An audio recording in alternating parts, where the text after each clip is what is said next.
All right, welcome to the stream, everybody. Thank you guys for joining us here. My mic's working out nicely, beautiful. I got my audio working right. We are hopping right into the first match of this Nucleotide Scrims. This is a division scrim for Nucleotide. If you don't know this competition and want to join in on this competition, hit the Discord link below in the description on Trovo, because I do have that streamed right now. You can head over to this Discord by going to the chat. My live, what's it called again? My bot tricks is going to be sending in a link tree in chat. That's the one to definitely hit. If you have any questions, let me know. If you can't find it, let me know, because I will help you for sure. I want you guys to all compete if you want to.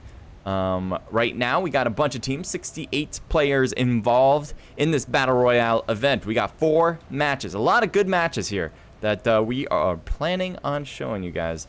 If you guys never had done a PUBG Mobile Esports competition, well, all right, so this is what it's about. I'm going to be casting this, so I'm going to show where all the battles are. You get to see where everyone is on the map. As you can see, like 2 teams right now that are nearing each other at shooting range. Shooting range isn't really a place with a lot of loot, in my opinion, so it's kind of interesting to see 2 teams head in that direction. We may stick around with that. We may go to a different spot. Actually, we are going to go to a different spot, as there's already a fight somewhere else, so let's go to that as we are rendering in. Spacey is already knocked on TB, and it looks like right now we have Spoidy. I don't know if that's as pronounced, but Spoidy there as well. Here's Slay. He has a UMP in hand. Spacey still knocked in this closet as enemies are still shooting across. So it looks like this TB blank player is hiding it out, and he gets shot some more on the right side. Warrior Killer's going to be on the left. It looks like Killer's going to have an angle here, and he's going to be the one to get the knock, and he probably will thirst him out pretty easily with the shotgun just to make sure. And he's having a hard time with it. There we go. But they are certainly not having a hard time getting kills in the first place. There's a lot of good pushes here. And it sounds like we are live now. So if you guys are just tuning in, we do have a few minutes delay on this stream. So keep that in mind as we go through this. Here's Slay peeking out maybe at Warrior. He knows he's behind that tree. And I'm sure Warrior now knows where Slay is. He still has Spoidy, who has pretty good health here. Warrior seems to have been spotted by both players, and yet he's able to hide on both fronts there, just on different angles. Spoidy will peek out, and just as fast as he peeked, he immediately went back to cover. So that was a very smart move from Spoidy, because he does know that Warrior's here. So anytime that he peeks against an enemy, Warrior will be next to peek as well. So it's hard for Spoidy to go and try to hit Killer, who is just here. Maybe if he had a grenade, that would be a different story. But otherwise, it's nearly impossible. Super Devil is already out of the game for Nucleotide. TB certainly the one that has hit the most. It is 2-1 so far as the kill counts are concerned. So Nucleotide should be able to win, just purely based on numbers and odds. But it doesn't mean that they're gonna. That's why we have these competitions, to figure out, even in the worst situations, can a team overcome the odds? Spoidy 2 with the Uzi, a great close range gun, very accurate as well. You can shoot from the hip, and it's pretty much just as good as if not similar to shooting from aiming down scope. Trying to peek there and does a good job. Spoidy is also noticing the enemy there, and he will get some more shots. A lot of low on health on the other end, and he's able to get one there. Looks like Spoidy might be knocked. No, they got the kill. They finished it up. Good work for TB as they will move on. They do lose another player, though. Spacey and TB are both out. But for the most part, I'm sure they're pretty happy that they were able to overcome those odds. I was mentioning before, they were not the ones that should have won at that point, because it was 3-2. But it all depends also on skill with your gun, rotation, positioning, and timing in general can make all the difference. It looks like one just got thirsted out on the opposing squad. 4NS just got a kill. Let's take a look on this side. Actually tired. Shoots across and got really good damage there, but just could not get the knock. Oh, wait, no, he did not get the knock. He's still shooting at the car, and if he did blow that up, I think he would be knocked behind it. We see a huge rotation right now for faking. I'm gonna go with faking, right? I'm gonna go faking. Does that sound right? Anyway, Amir is backing off in this direction. They're separating, actually. I think they're hoping that at least one of them will survive. Obviously hoping that both do. But they're going to increase their odds of the whole team surviving. Because as long as one lives, at least the team gets to continue playing. There is a knock here on BB. There's no kills involved, so I don't even know how this even happened.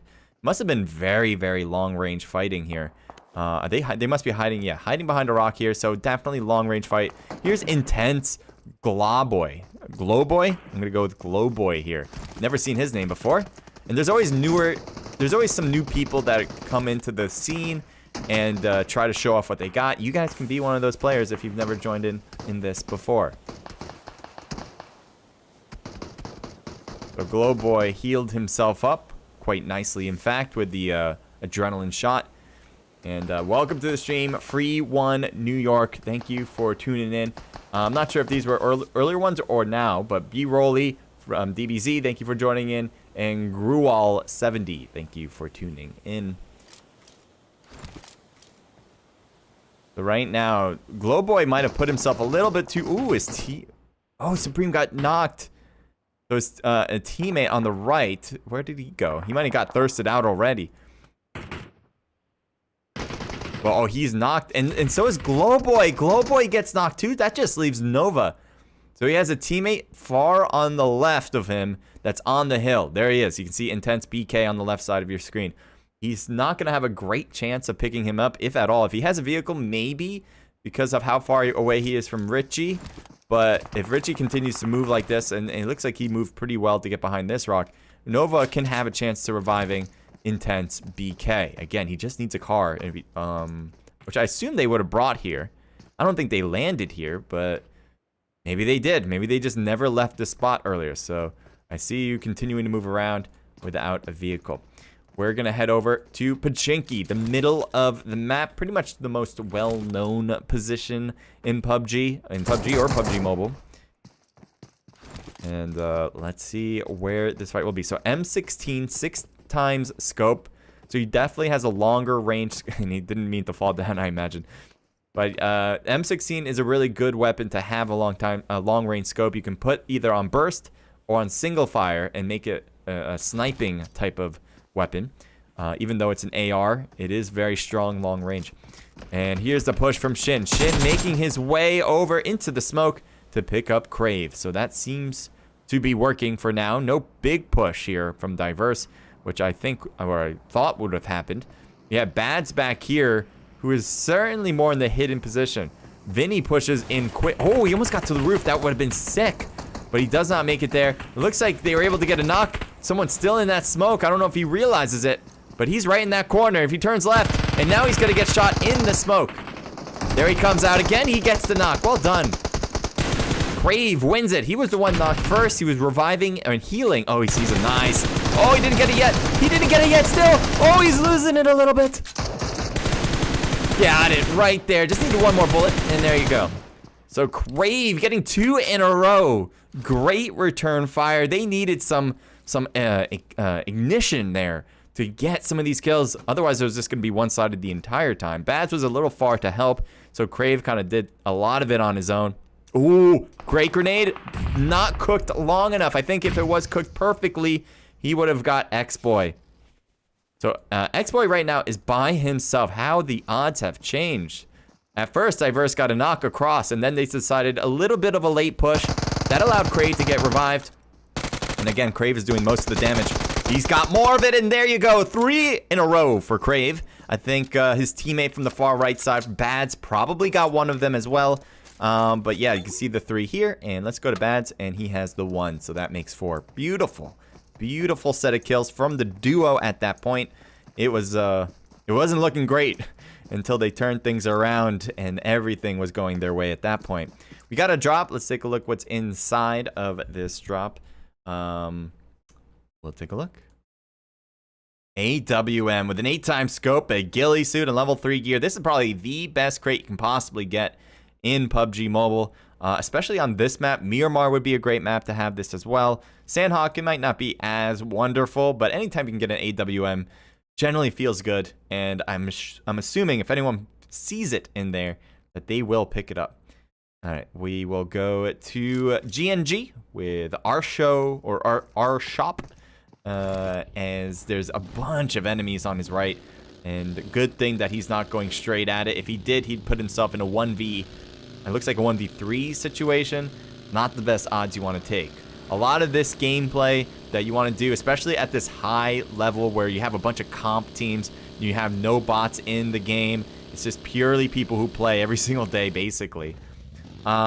You generally want to play your odds. There's going to be times where you want to be passive. There's going to be times where you want to be patient. Times you're going to want to be aggressive and attacking. But generally speaking, before battles happen, there's a lot of passiveness. Trying to get to position of power. And then we have the action like right now. John shoots across. It looks like his teammate was able to get a knock first. Player 1 on the right side. Still, oh, he gets taken down too. I think he was attempting the revive. He probably got shot through the car window. And now there's 2 down here. Definitely not going to get picked up unless Pedro can pull off an exciting 4-player squad wipe by himself. I don't expect much from this. And he also has a team on his right behind him now, which could be a big deal. As he shoots, he does get a knock, but he's, again, got to be cautious. There's a big push on his right side on the same hill, and he is now getting shot and knocked. He's only knocked. I didn't realize that, but Xenox is still alive. I thought that was it for the team, but apparently they had a contingency plan, and that will be Xenox trying to live. And while that happens, Bads gets knocked down. Crave is going to come around and see if he can shoot and heal his teammate. You might want to throw some smokes for Bads. Yes, he will attempt it. And here they come flying in. Going to continue to throw those smokes to create more cover, especially for his own knocked teammate. Whether he's going to push to revive is a different question at this stage. John, ooh, good shots from Kendall. Kendall will get 2 kills right there as teammates were there driving up, distracting the enemy. Kendall just took advantage and got the finishing touch. There is a teammate back here, but a bunch of boxes that Kendall would love to loot. And that's what we see. There is a knock player on the crate right now. And let's kind of, there's 2 teams actually right now as things render in. 2 of the players out here are knocked down and thirsted there. Fate is trying to crawl, but GoTo, I think he just has to go to zone. There's no area for him to go and revive Fate.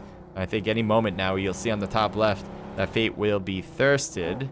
Either way, GoTo isn't even going to attempt it. And that will be that. So that's rough, but GoTo's going to have to do this on his own. Next off, where should we head to? There's another drop. Let's just see what's going on there. Anything good? Well, it looks like an AUG. I think, yeah, I think he picked up an AUG. Probably picked up everything else except for the adrenaline shot, the adrenaline syringe. But he probably picked up the level 3 gear, helmet, vest, and maybe even backpack too, as I didn't see that in the box. Let's go down south a bit. We got 11 HP. Oh, sorry, not 11, 1 HP. With Devil times Jisun. I think that's how you say that, Jisun. And Kalolamo. Yes, certainly nailed that pronunciation. They stop here, which is right next to another compound. I don't want to do the route. To TB. We have Spoidy and Slay. We saw that early battle. If you guys remember, they were obviously a 4-person team right at the beginning, and they lose 2. It almost looked like they were about to be taken down by a 3-person team at that point, but they win it, and now they've apparently taken that one compound to hide out. Shot on this car? I heard a shot, but I don't know if that was a misfire, maybe from a teammate hitting the car. We'll go over here to a driving squad. Saf 1. Or Safe 1, maybe. Reikin and Bum Bum OP. Interesting names with 4 IN.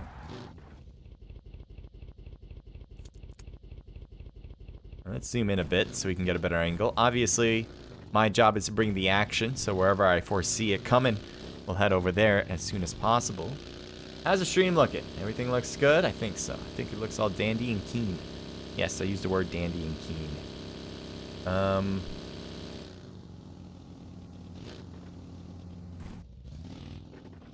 Got Reikin as well, continuing to drive.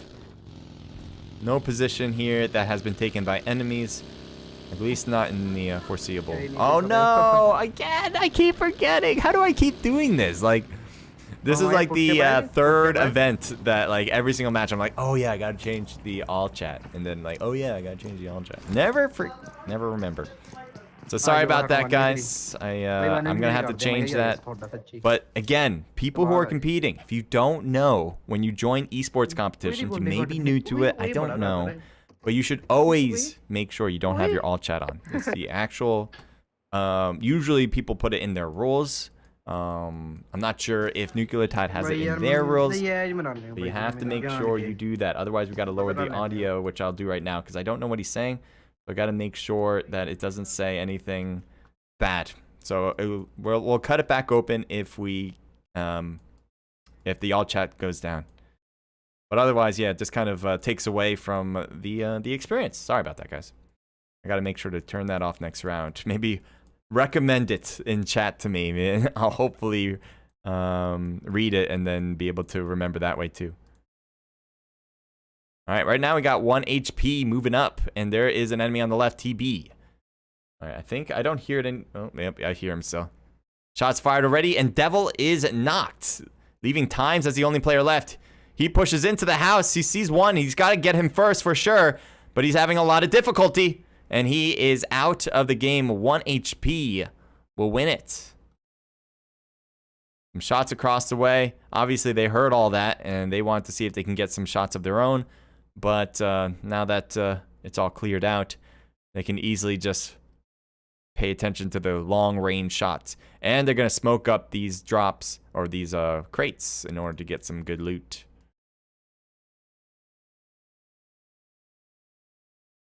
Here we got Deal.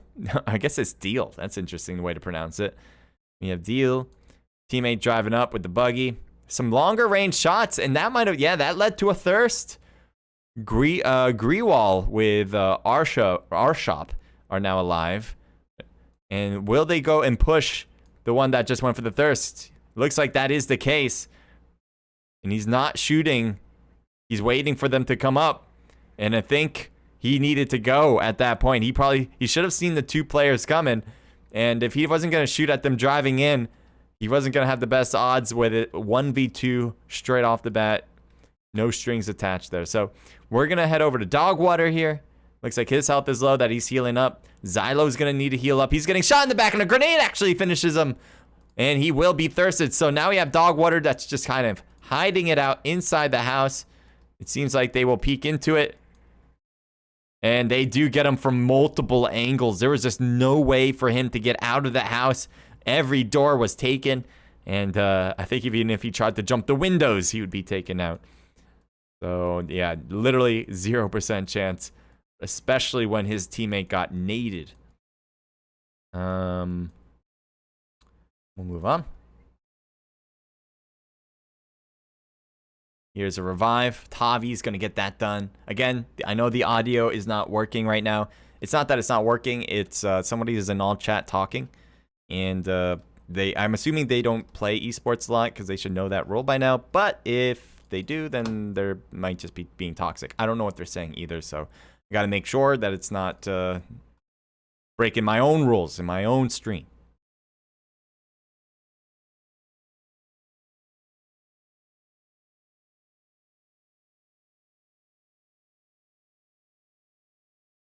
A lot of teams are right now on the east side of this new circle, mostly because we're nearing the west side. So there's not a lot of room to come in from the west side. We got a fight here.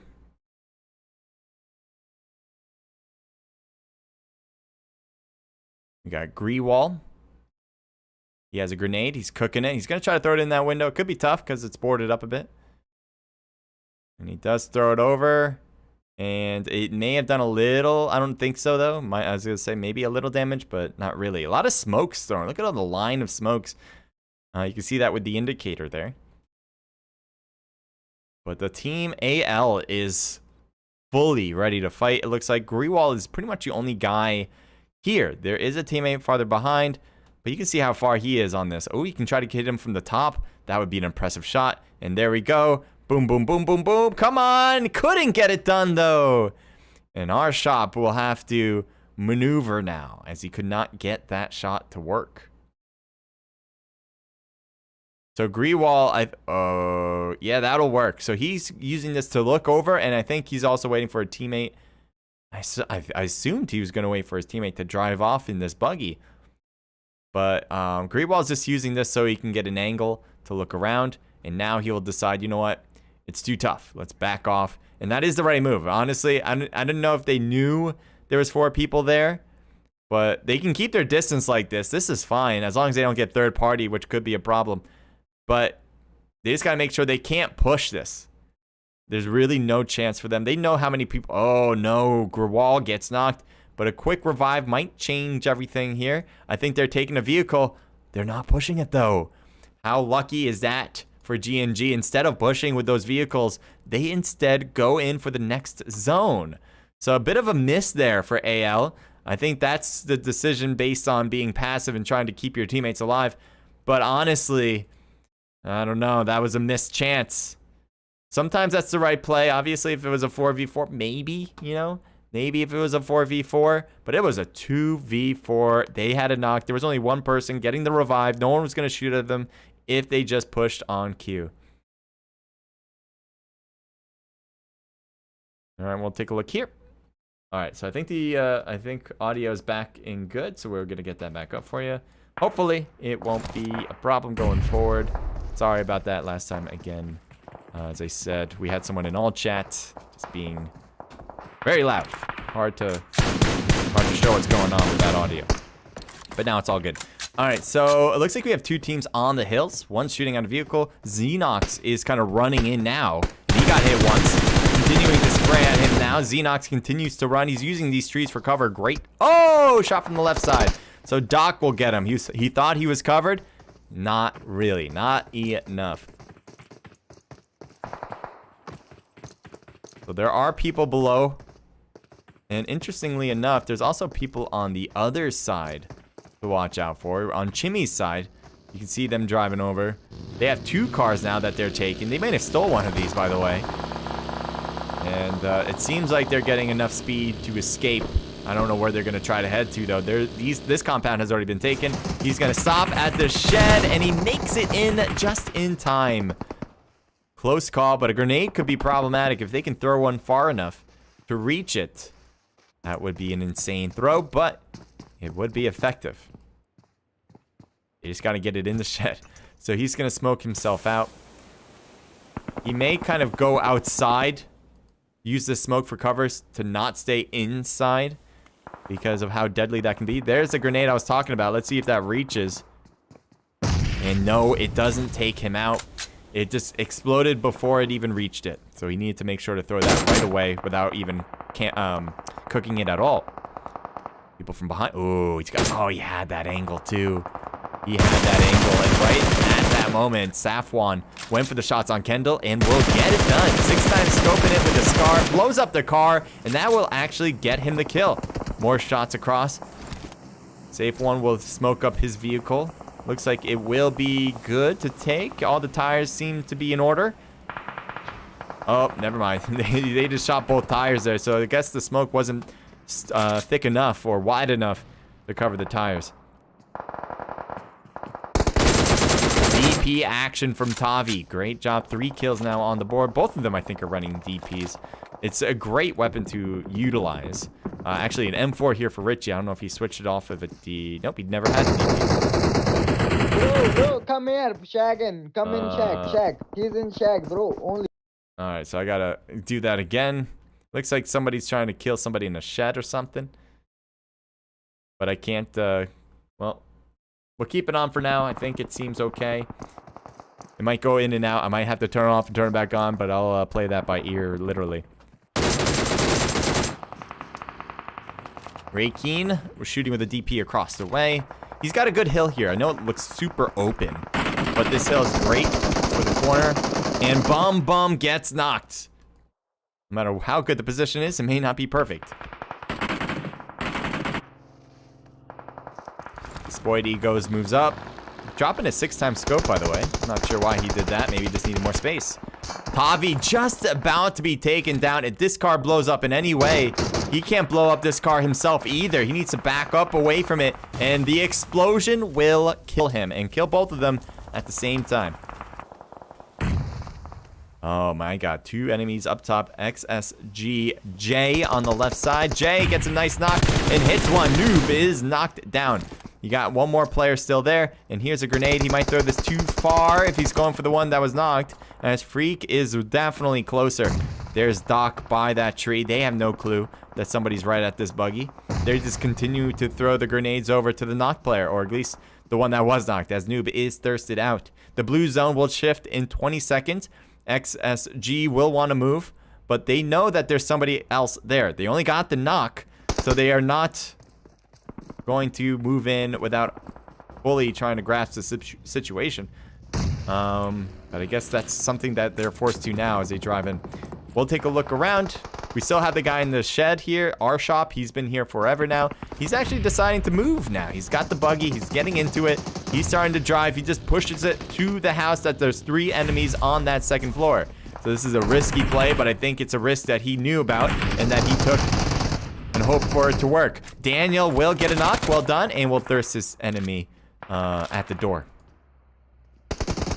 And up top, I'm trying to head over. Can't go. Why can't I go there? AIV is hurt, but there's still the guy that he moved up to the second floor. Shop moved up. He was on the first floor. There was like 3 and oh, okay, now that's the zone. There's like 3 enemies up here. And I don't know if any of them jumped or what. Maybe he even killed them. But now he has taken over that spot. AI Amp Chu with Joshy. There's a bunch of players below. They're not quite inside the house, but they're just around it. Using the car for protection now. And even to get on top of the roof. The next zone is not quite in their favor, but it's not in favor of a lot of teams. There's only one player that's in it, and it is TB Slay. And now his teammate Spoidy just joins him. So all these players here are not quite there. Chu just avoids a grenade attack. As I think it was Chimmy trying to throw it in, just missing. Take a look at Daniel.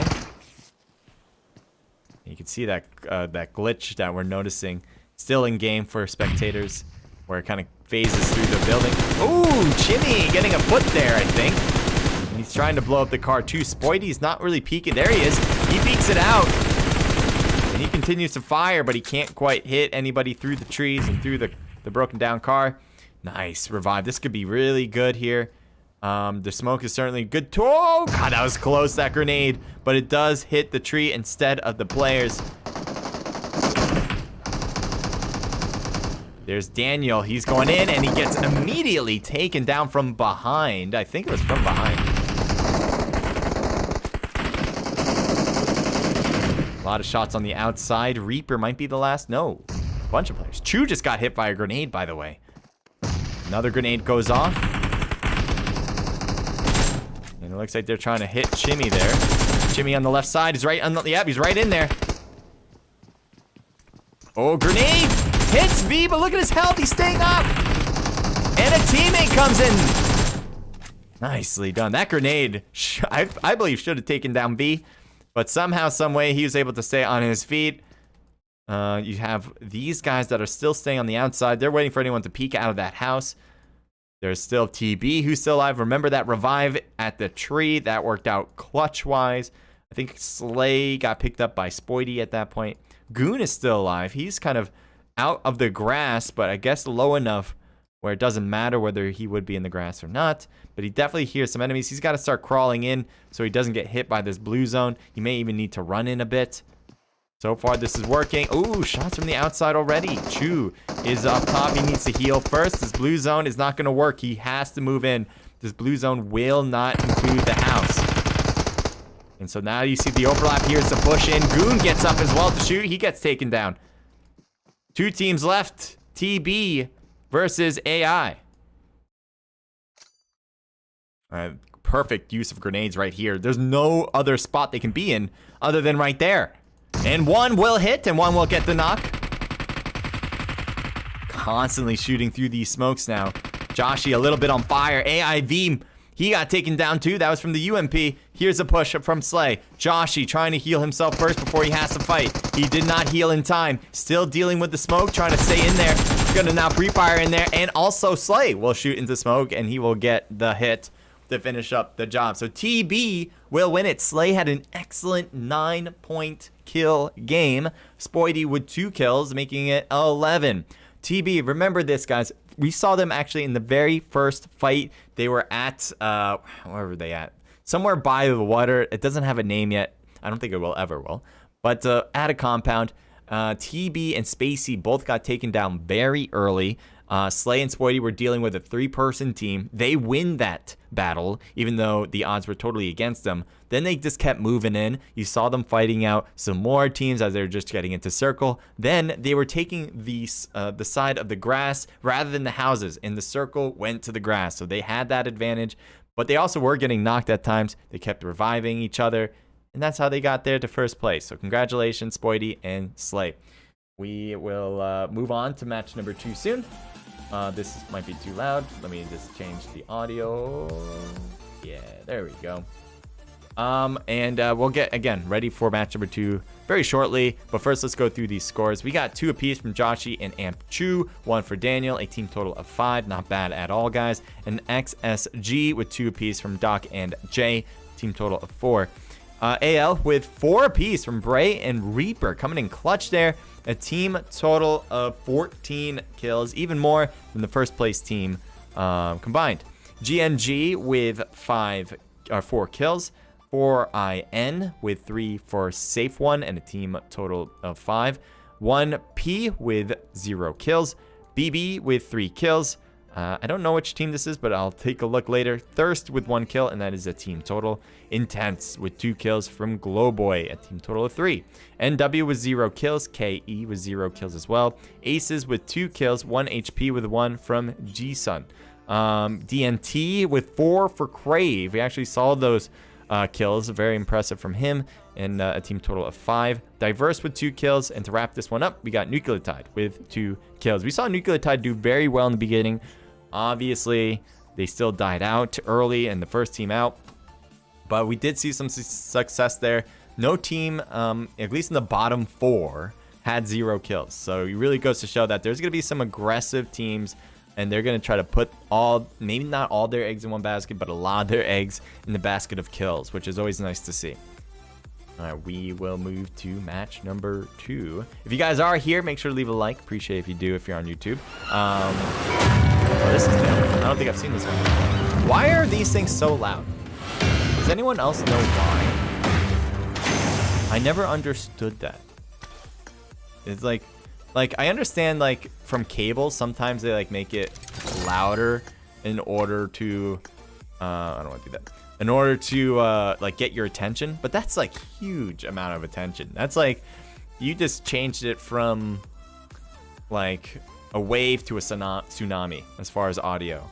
Not, like, a wave to, like, a bigger wave. Does that make sense? Not from, like, a ripple to a wave. It went from a ripple to a tsunami. Coyote, welcome to the stream. Says check out Nucleotide Open Scrims and more events. CJ Casts, thank you. Yes, if you hit that Linktree link, that's perfect. Coyote, thank you for helping out in chat. Appreciate it. Right now we're streaming to YouTube and on Trovo. We technically are streaming to Twitch, but that's only for my recording's sake. If you're there on Twitch, feel free to stay there. Cool. But if you want to see more people, maybe. Hopefully, I think Trovo might have the most, I'm assuming. So head over to one of those other ones if you want people. You want to be around people. Drunk Trovo, thank you for joining in. Amp Chu, well done. Wavy14, welcome to the stream. If you have not followed yet, appreciate it if you do, all right? Drunk Trovo says, damn, bruh. This embarrassing 3v2 and lost. You know, times that happens. You know, just because you have more players doesn't mean you're going to win. And both of those teams certainly have represented in a positive way for their clans. It's just that one just did better than the other this time.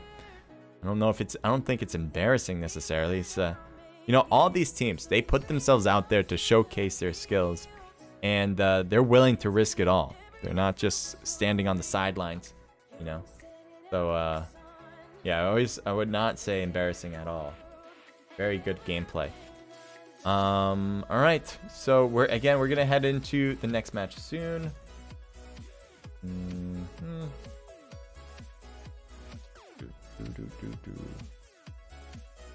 gonna try this spell rocket. I haven't tried it yet. It's gonna expire in 4 days, so I guess I might as well try it, right? I guess. So why don't we give that a whirl? Let's see what happens. All right. Well, how many people we got right now? We got like 7 people. Let me just refresh it. I want to see it necessarily what we got. So we got 8 people, right? Let's see what happens if we add the spell rocket in Trovo.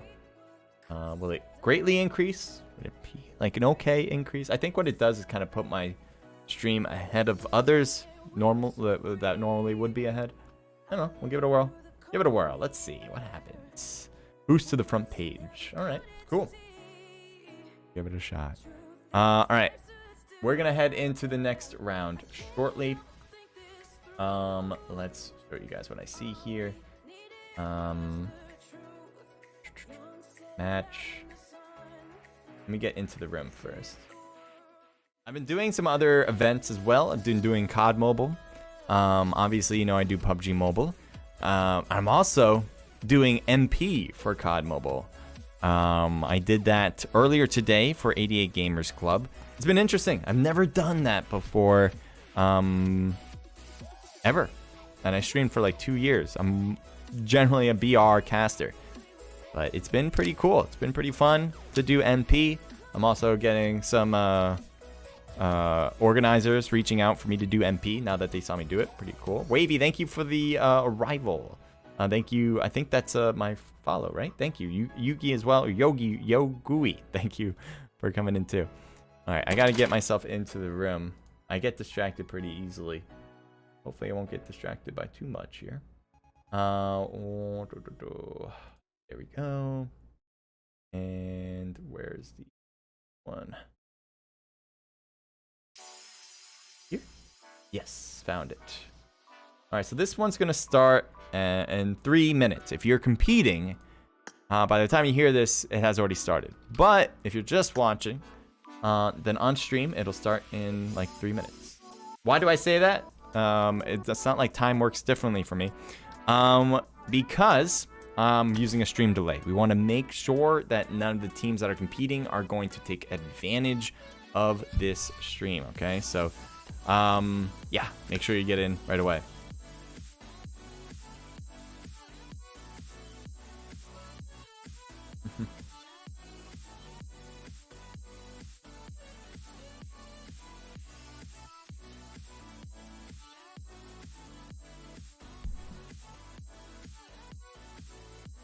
All right, just doing some Discord stuff as well, but you can see, or not yet, so let me show you guys what I see. Oh, not that. This one, there we go. Well, that way you get to see me as well. This is what I see in front of my screen anyway. We got all the players, and let's see if we can find any cool logos from these guys. I see one from Wagon Storm. Let's go and take a look at what that looks like. I like critiquing and giving my advice with certain logos. Maybe I just think it's all great, and sometimes I kind of put my own thing to it. I'm not sure if this is an actual logo. I mean, obviously, it's a lightning bolt logo, but I don't know if it's his own branding, right? I think he might just have this because it looks cool. But if he does want to use this as like a full-blown logo for himself, I would put his name under it. That's pretty much all you want. I mean, if he wants to keep this as simple as possible, like obviously this is pretty simple. Just put your name below it, and that would be a big plus. Do it. Yeah, that's all.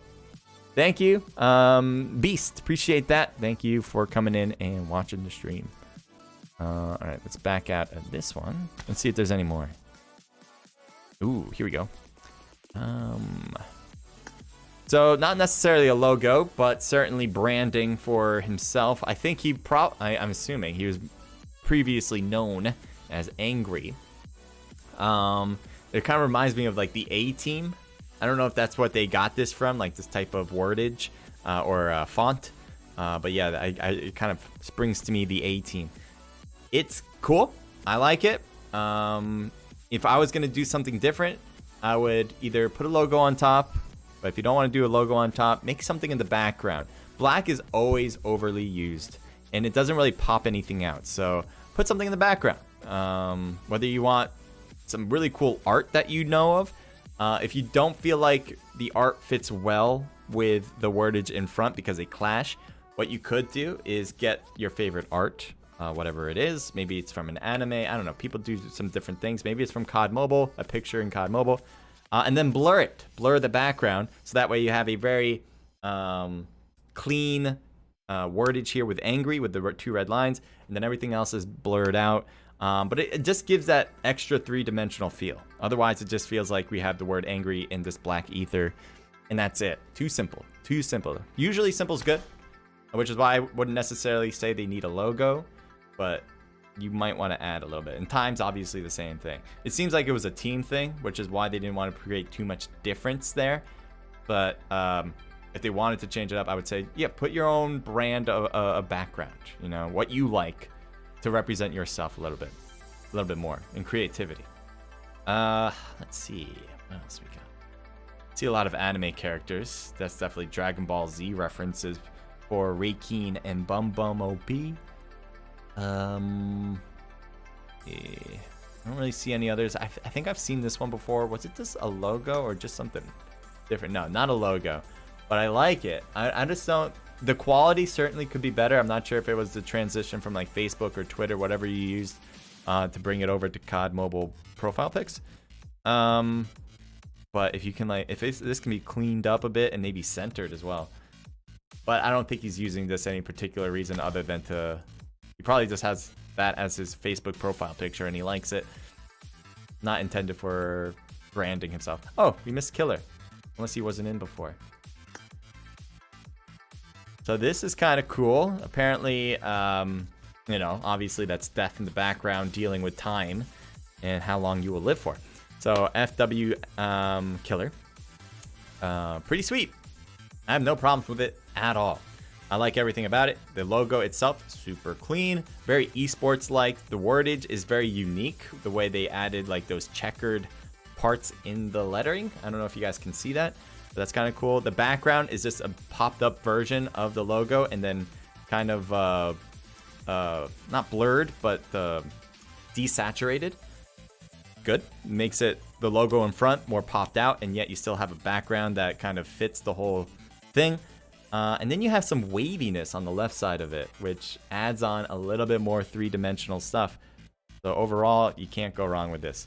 If I had to critique anything, which it would be like 99%, this is a great logo. But if I do like that 1%, I would just say, actually, I don't even know. There's really nothing else I would add. I think it's just the quality of it, but the quality, again, probably is the transition from Facebook down to COD Mobile. That happens sometimes. Nothing he can do about that. So yeah, very, very nice.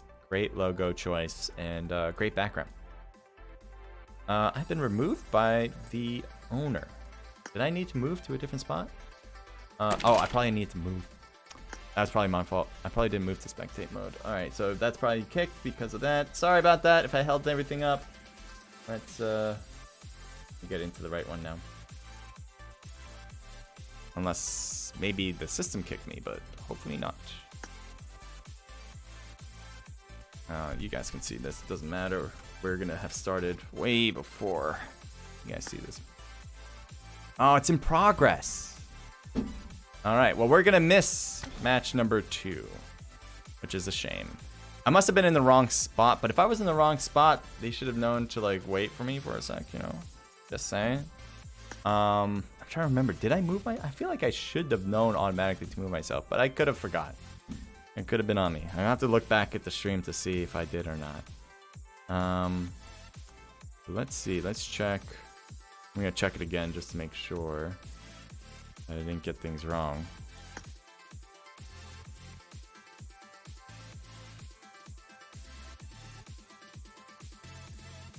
Yeah, no, move in progress. All right, I want to see if I was in the wrong spot or not.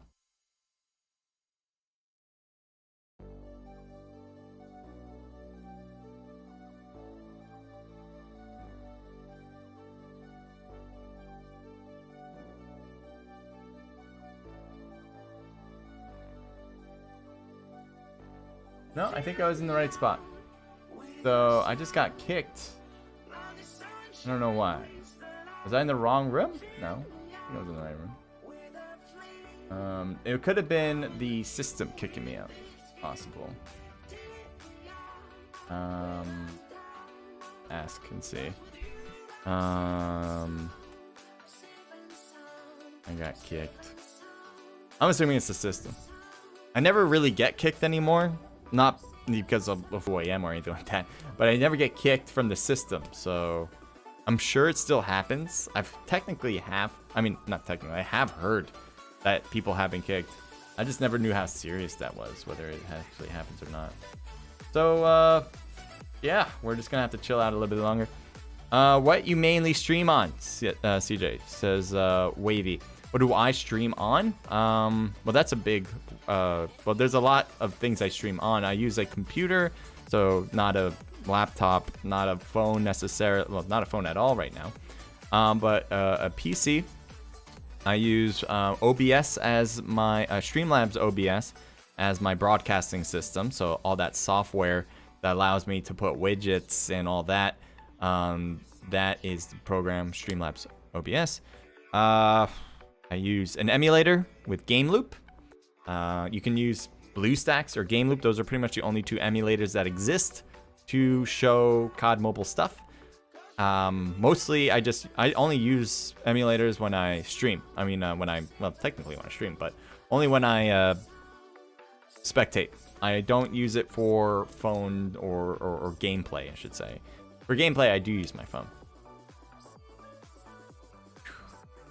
Sorry, it took me a while to answer that, I bet. Again, guys, thank you for joining in. Thank you. Appreciate it. If you guys have any questions, let me know. If you subscribe, follow on Trovo, that'd be super awesome. I just don't know when we're going to get the next round, because usually these things take like a half hour. So we're going to be waiting here for a little bit longer. I'm not going to lie.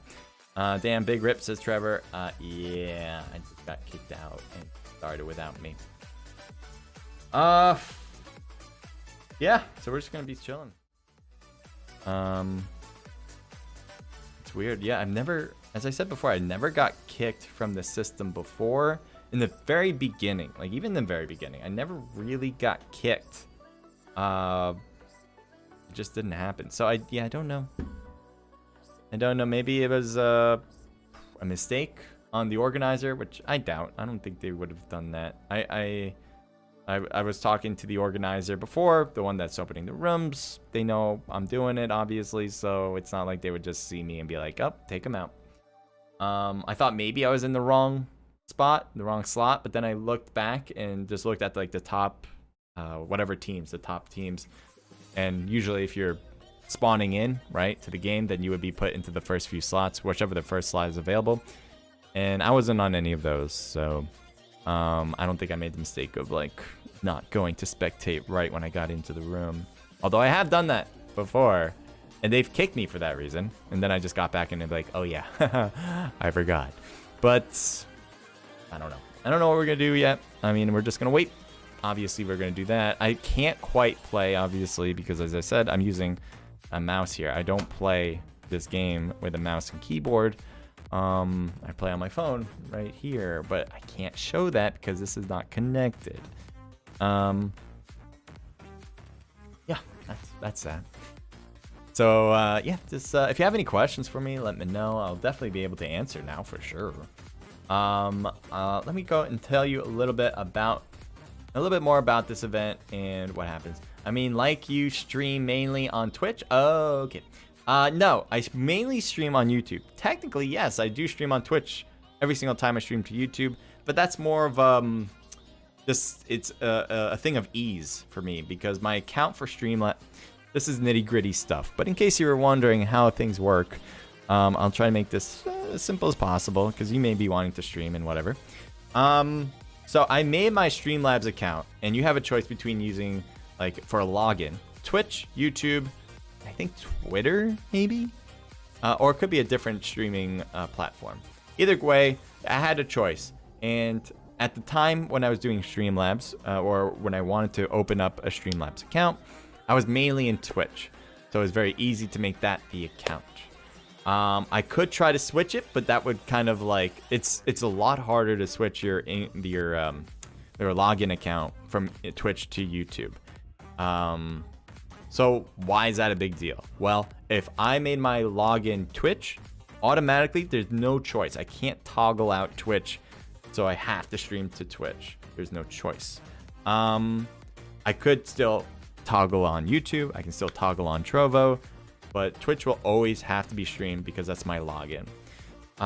That's actually good for me as well, because if I ever, my main two platforms is YouTube and now Trovo, as I'm trying to build that out. And there's gonna be times where I only do YouTube.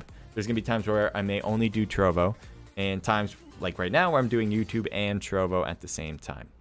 And so if I made YouTube permanent, like my login, then I couldn't toggle it out. And there's times where I may want to. So that is, so it works that that Twitch is my main thing. Twitch is okay, but it doesn't get my like big viewership. It's great for quality too. I mean, to be quite honest, the quality of stream between Twitch and YouTube is there's a huge difference between the two. I think what happens with YouTube streaming is it goes through another filter to make sure that you're not using like copyrighted music or anything like that, and or just like, you know, in case you're breaking any of the terms and conditions. YouTube has more terms and conditions, yes, than Twitch. I'm pretty sure that's true. Could be wrong about that now though, but they go through a different filter. Twitch, I feel like this goes straight into the system and pops out without any filter. It's they're not really checking anything during your stream. I could be wrong about that, but that's the way I understand it. And I think Trovo works very much the same way. As like those DMC, I think DMCA rules are being more implemented. Maybe they'll start adding on those filters to like have something that will look over it. And again, I could just be talking out my butt, but that's the way it feels anyway. Because if you do watch between you, if you open up a YouTube one and open up a Twitch one on like the same computer, maybe you have two monitors, you'll see like YouTube is not as clear. I think YouTube definitely has a bigger base of people. Obvious, you know, YouTube is the most used content watching platform. Does that make sense? I think so. Twitch is still big, obviously one of the biggest, but for the mobile scene, not that great anymore. The first time I started, which was like 2 years ago, before Trovo was actually a thing, that's when I started streaming. So Twitch was a big deal at that point. And then when Trovo came out, people started moving over to Trovo to reach that 500, and things haven't switched back. So yeah, YouTube and Trovo. Long answer short. YouTube and Trovo.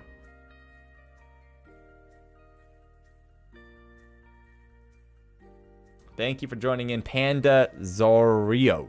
Thank you for joining. All right, so again, yeah, we're just gonna be waiting here for a bit. Kind of stinks though. I wish I was able to watch, but if you guys didn't hear, I got kicked. I'm assuming it's by the system, because apparently it happened right when it started too. I don't think they would have kicked and then immediately like went to start button on that. So I think it's probably the system right when it started kicks me for some reason. If you guys figured out why, maybe there's something I was doing, I don't know. I was just looking at profile pics. Usually I do that and there's no big deal. But maybe there's something that changed.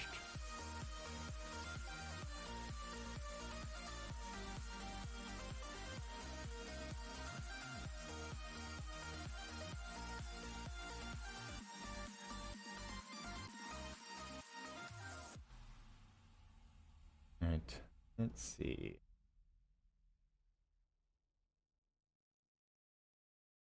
Anything I want to do before we get into the next round? I feel like there's always something we could do. I'm not sure.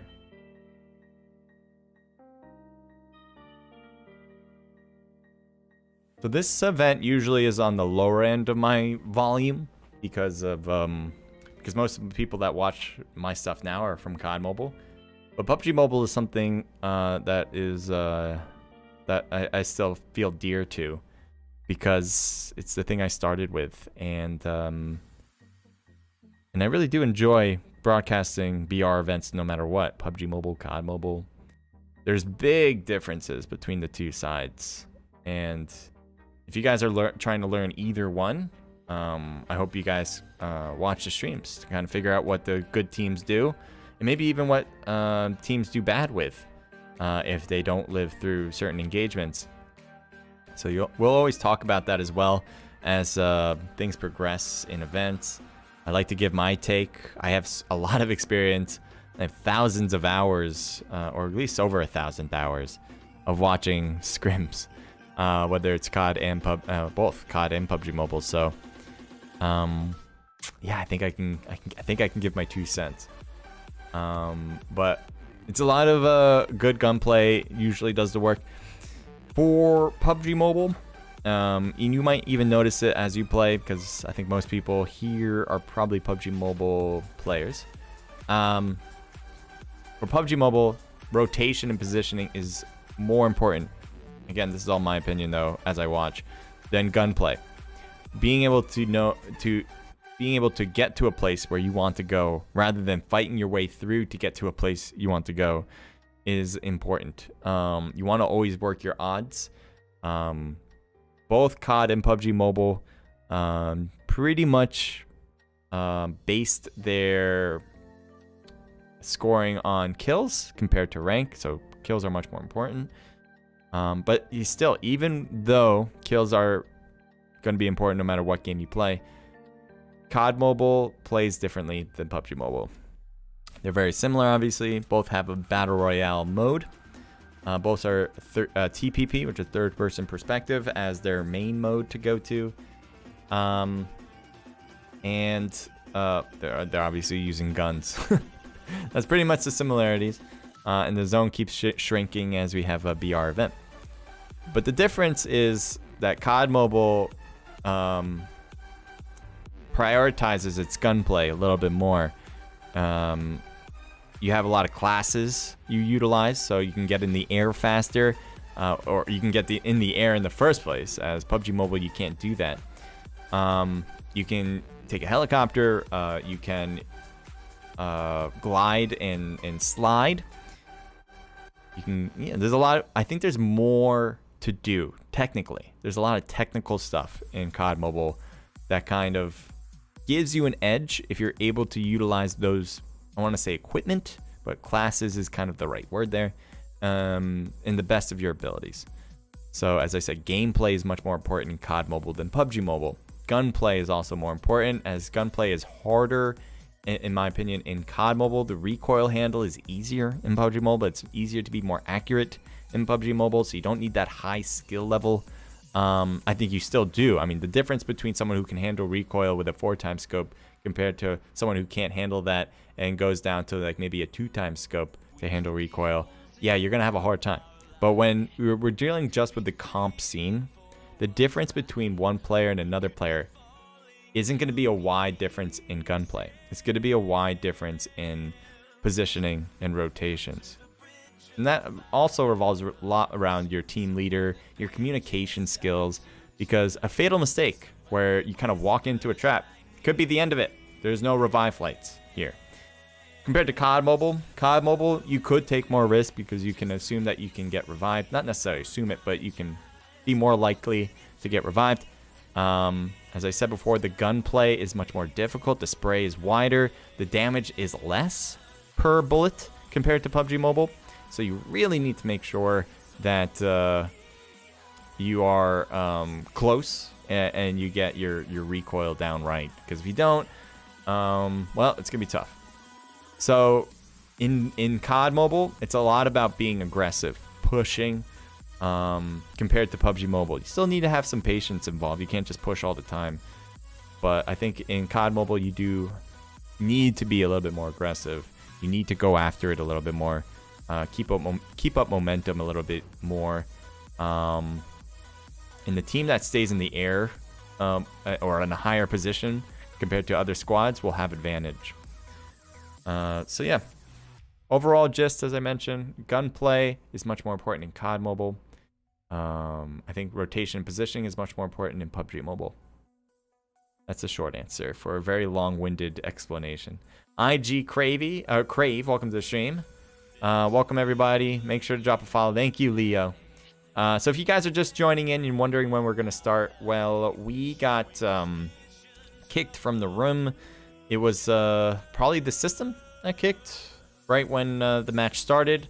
I tried to get right back in after getting kicked, but it said it was already in progress. So I assumed the system had something against me. I think maybe I was doing too good of a job, and PUBG Mobile gods were like, we need to kick you down a notch or two. So that's what I assume. I think I was just too good at my job.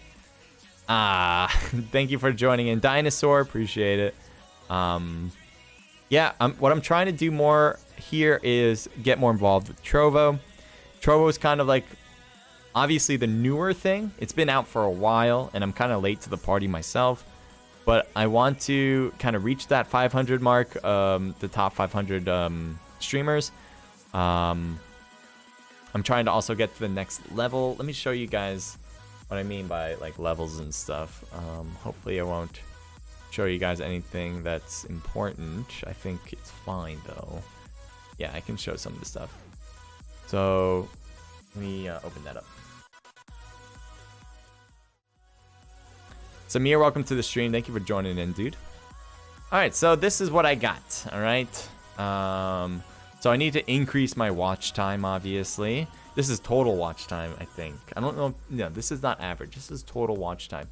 So right now I'm at 350, which is somewhere around the 700 mark, apparently. Unless that's just saying like we're above 700 and it's not going to mark anything above 700, which is possible. So, but that is apparently the case.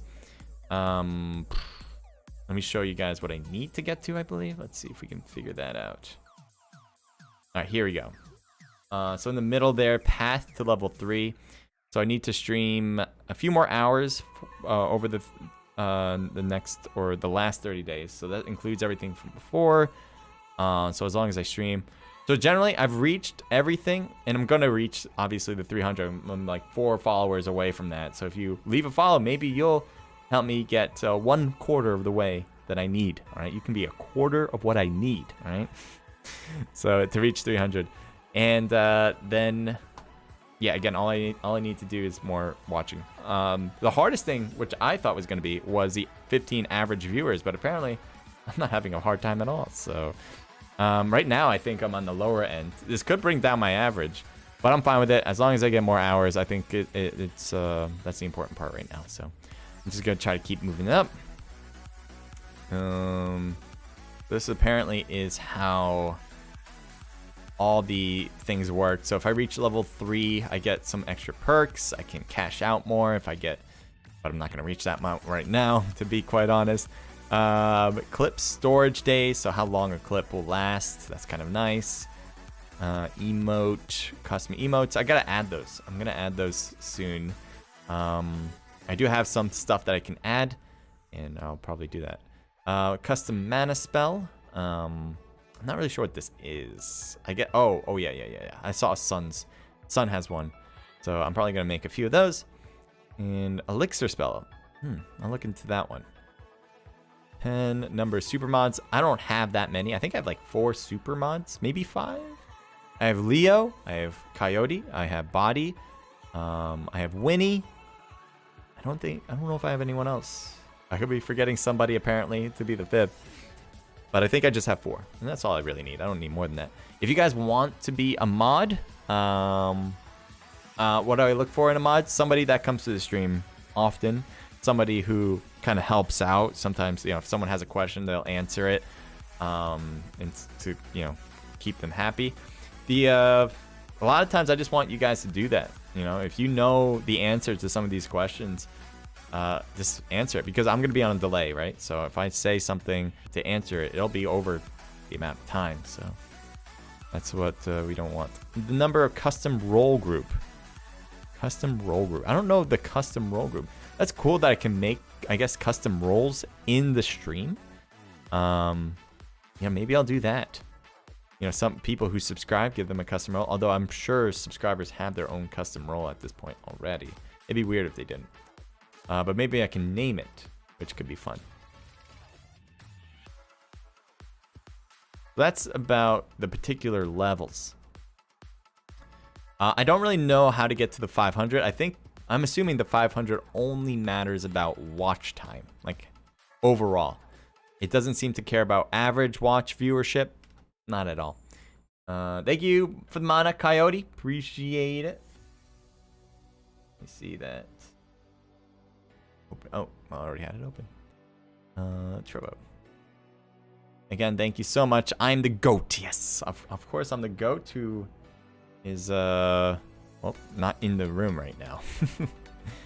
And thank you for the 500. So the elixir and the mana. Thank you so much, Coyote. Custom emotes?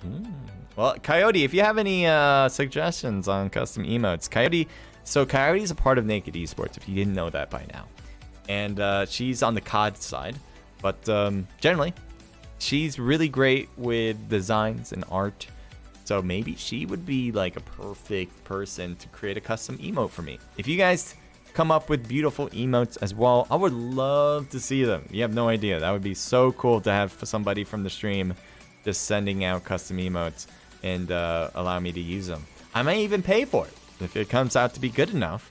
But yeah, if it's something that I think is good and I'll add, I would definitely pay you for it.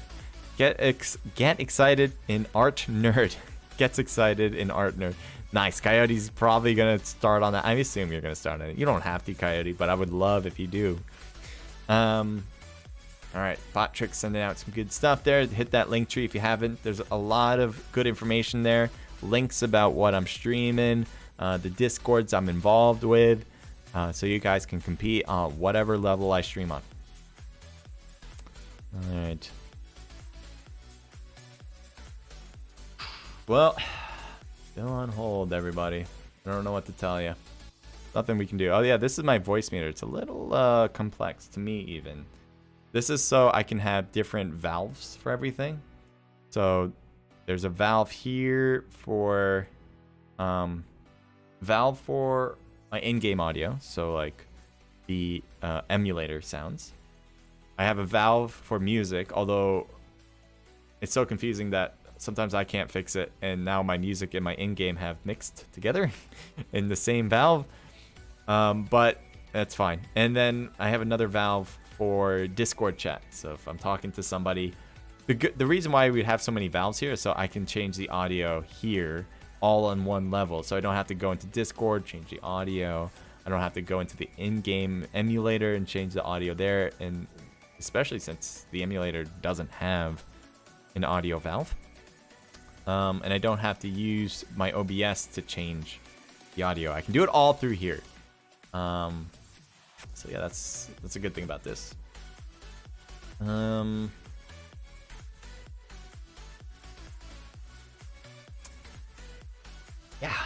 I really have nothing else to say. I'm not gonna lie. I'm running out of things to say. I'm waiting for this next room to open.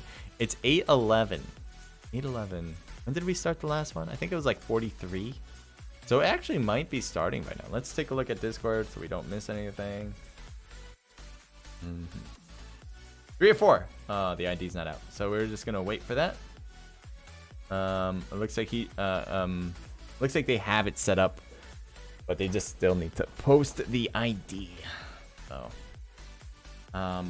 So we watched match number 1. We got that one under our belt. A lot of good fights. But match number 2, I think the system decided to poop me out. And then we had match 3 coming up hopefully soon. That will, I don't know when that will begin necessarily. But if it's 30 minutes after the last match started, then I would think it's around now that the room would open, because I think it was like 7:43 p.m. Eastern, and it's 8:12, so that's roughly 30 minutes. It's 28 minutes.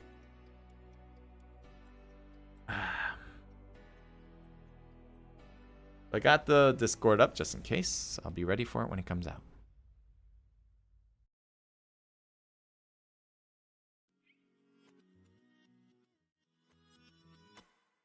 I'm sure you guys weren't coming in for this exciting wait.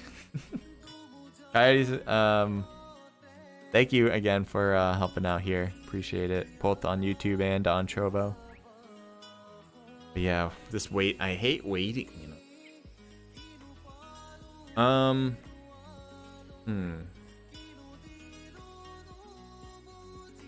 Do I have my coffee? I'm gonna grab my coffee real quick. I'll be right back. All right, don't do anything I wouldn't do. All right, I'll be in soon. Let's see, where should I leave you guys at? Oh, Coyote, thank you for the 50. You're huge, guy. Thank you so much for doing that. Thank you for the bravo. All right, where should we?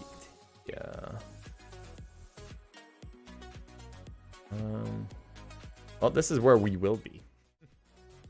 But I'll be right back. I'm gonna grab my coffee upstairs.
You know, I was just watching today. I was just watching, have you guys heard of Superman and Lois? The show? I thought it was really good. I kind of stopped watching halfway through. And then I saw something on YouTube, like a clip. I'm like, oh, this is turning into something really interesting. Because I did feel like the beginning was, not the beginning. The beginning was good. The middle started to slow the whole thing down. The whole point of Superman and Lois, the show, is hold on, let me just make sure I have Discord up. Yeah, we still have waiting for the ID, so I'll keep an eye on that. But the whole point of the show was like, what if Superman married Lois and then like had kids? What would, like, how would that work, that he's saving the world and trying to have like a family life? So he has 2 kids, both boys, and one of them does gain like a small amount of superpowers, the other one doesn't. And there's like a lot of drama revolving around Smallville, because that's where they're trying to grow up or raise the kids. So in the beginning, it was interesting because it's like everything's new, right? And you kind of learning the history, the backstories of all the characters. Then the middle, this kind of like got like, now we're just like dealing with these kids in high school. I was like, you know, like it's fine. Like one kid's doing like football, whatever. I just felt like it wasn't exciting. So then I kind of stopped. And then, as I said before, like I looked at a YouTube clip. I'm like, wow, this looks like a movie now. So then I went back and started watching all the episodes, and then it got really good. So it was really good in the beginning, okay in the middle, and then brought it home at the end. There are 15 episodes in, and I'm pretty sure that ends it. I don't think it continues. It kind of ended on a cliffhanger. I don't know if they're ending on a cliffhanger for like a season 2 or ending on a cliffhanger to continue the season. But that's where the last, or to me, I think the last episode is. I don't want to talk about it too much because you guys might want to actually watch it. Don't want to spoil it for you. But overall, great. Super, like, you know, what is it? Henry Cavill does Superman for the DC universe in movies. He does a great job. The guy that's doing this one, I don't know his name, but he fits like the Superman mold better, in my opinion. And obviously he's not as ripped, but he is.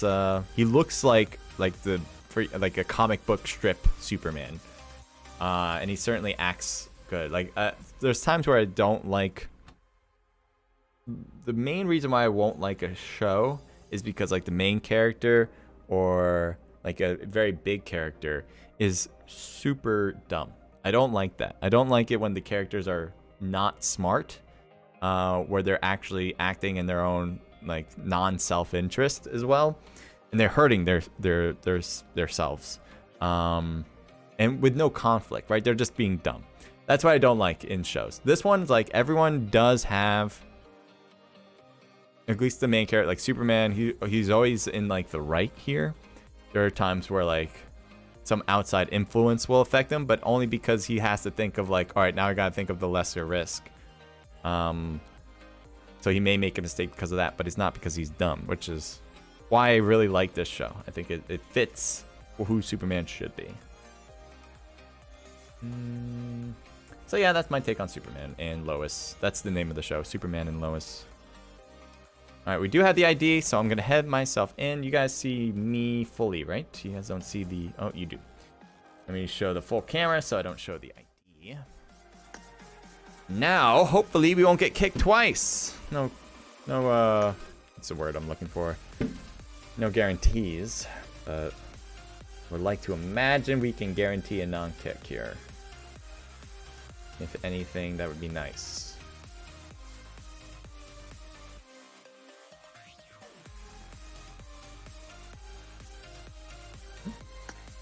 All right, back into the room. All right. Okay, guys. Let me show you what I see. Literally no one else, because I was like literally the first one to see the change. I think someone else just came in as well, but I am first. No one else is first but me. Except for the host that actually made the room, and well, that's it. What's his Trovo? Oh, let me post it for you, my man. Iron Boot Shinobi. Welcome to the stream. Welcome back to the stream, I should say. All right, let me grab that for you, my man. You deserve one directly from me, unless you get someone else to send it to you. All right. Boop, boop. You probably already have it in chat because, again, we have a delay, but here it is. Bloop, bloop, bloop. You got 3 of them. 3 of them, Iron Boot. I hope to see you in here, or at least in Trovo. Feel free to stick with whatever, but if you follow me and watch my Trovo side, it helps me out definitely a lot more. What I'm going to be probably doing, I don't really have a hardcore process for this yet, but I think my overall goal, if I have 2 great like followership on both YouTube's definitely a high followership, right? I got like what do I have, roughly almost 3,000, right? 2 point something, whatever the case is. I think 3.64, right? So I didn't even know, but 3.64 subscribers. If I can get to a high, like something in the thousands, not high thousands, but like something in the thousands where it's like 2,000 eventually, I think what I'll do at that point when it gets to a bigger level is have my streaming going on Trovo, and then on YouTube have like some curated videos. I kind of went back into shorts for a hot second. I want to do more of that for sure. I've been super busy. I'm trying to get a job in the esports world. That's been pretty much my main focus behind the scenes when I'm not streaming. So I don't have all the time that I would love to do like everything for my channel right now. So I'm still doing the streaming stuff because I've made that dedication, and I can definitely like schedule it. It's harder for me to schedule shorts and kind of making those. Otherwise, I'm just going to be staying up all night doing them, which is fine. I do that sometimes, but again, I have like other things I want to do.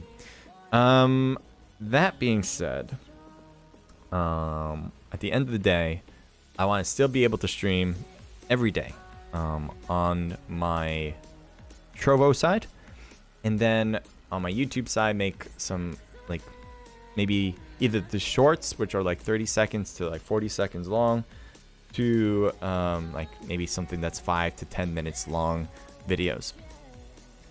But I am terrible at video making. I mean, I'm fine. I shouldn't say I'm terrible. I'm actually pretty good at it, but it takes a lot of time for me to make a video, and I'm so happy when I finish up like a short, because I'm able to put like so much time into it, and I know from the beginning to the end it's gonna be good. If you guys want to take a look at my shorts, feel free to look at them. They're in my YouTube channel right now. The last two are my favorite, actually. Both revolving around COD Mobile, so if you're not a COD Mobile fan, I mean, you may not like it because it's just not the game for you. But I think they're edited very well.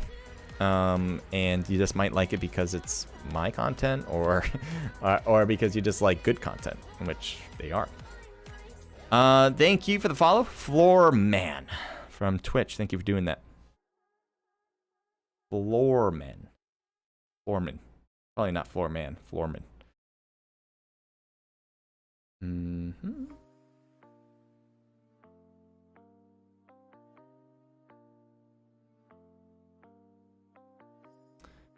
All right, again, guys, thank you for joining in. Zoe, thank you for tuning in. And I think someone else joined as well. Yeah, Alpha 7 Joey, thank you for tuning in.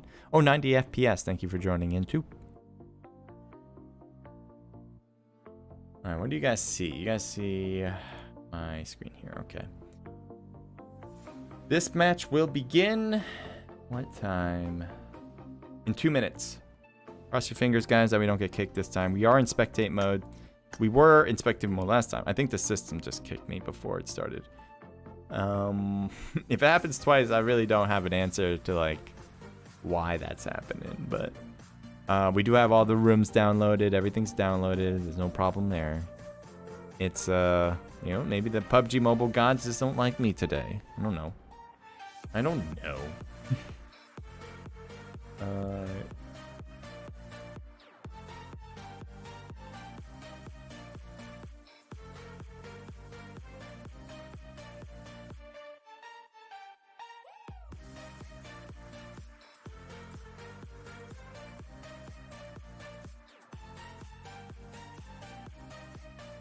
50 people into the room.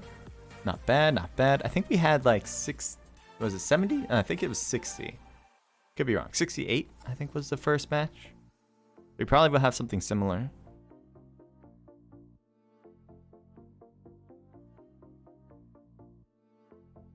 Something I haven't done, actually. Let's go through the team list. That's kind of funny that I never did that.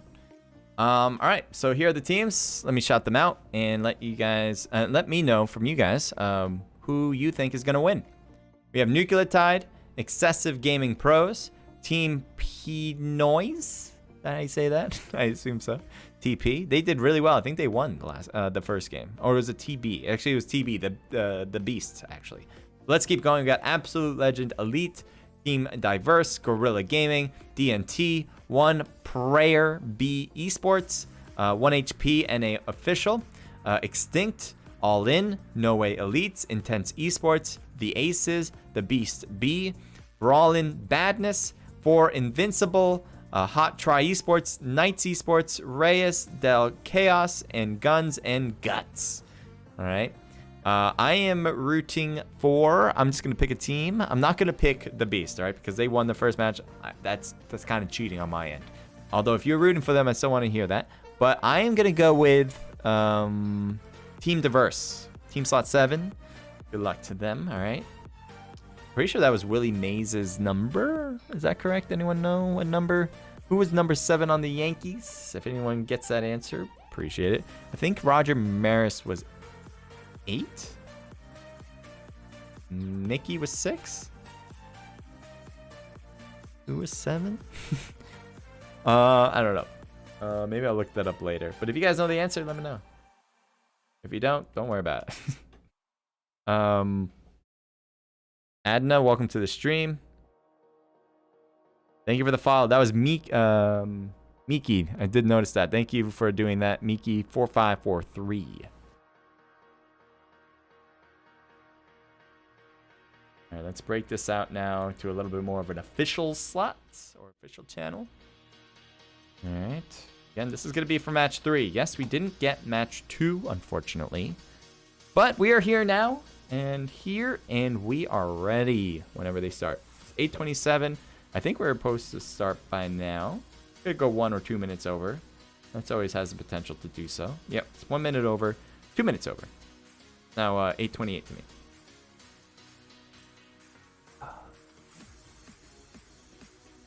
Okay. I'm not going to look at logos right now. I don't know if that was the cause of it. I doubt it, but I just wanted to make sure I didn't get kicked again. Anyway, we didn't have time to do it, even if I wanted to. I have my iPad here now, as you can see. I did put I put on like a stream deck here, like on my tablet.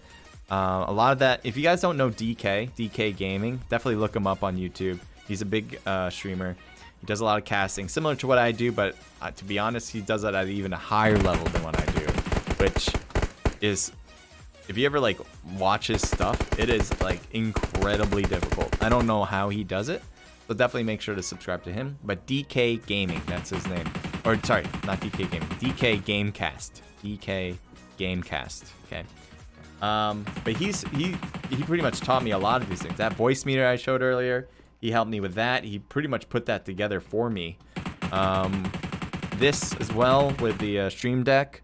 I was trying some other things. It didn't really work out, so I kind of forgot about it. Then he showed me this, and it makes things a lot easier. I don't have it set up for this event yet, but I'm using the stream deck for a different event, from my multiplayer event that I'm doing, because there's a lot more involved. And this just makes things easier, so it's kind of nice. Very nice. Thank you again. If DK was watching, which I don't think he is, but if he was, I wanted to just say thank you. All right. Match number 3, Sandhawk. We are here. We are here. Represent.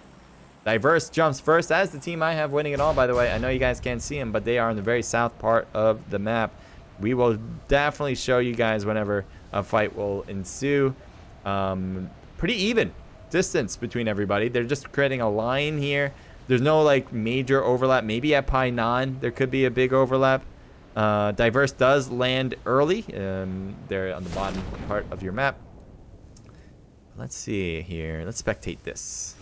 So there's 2 teams landing at Pi 9. The other team that was going to land at Pi 9 decided to go north a bit more, and so they are going to avoid this potential fight.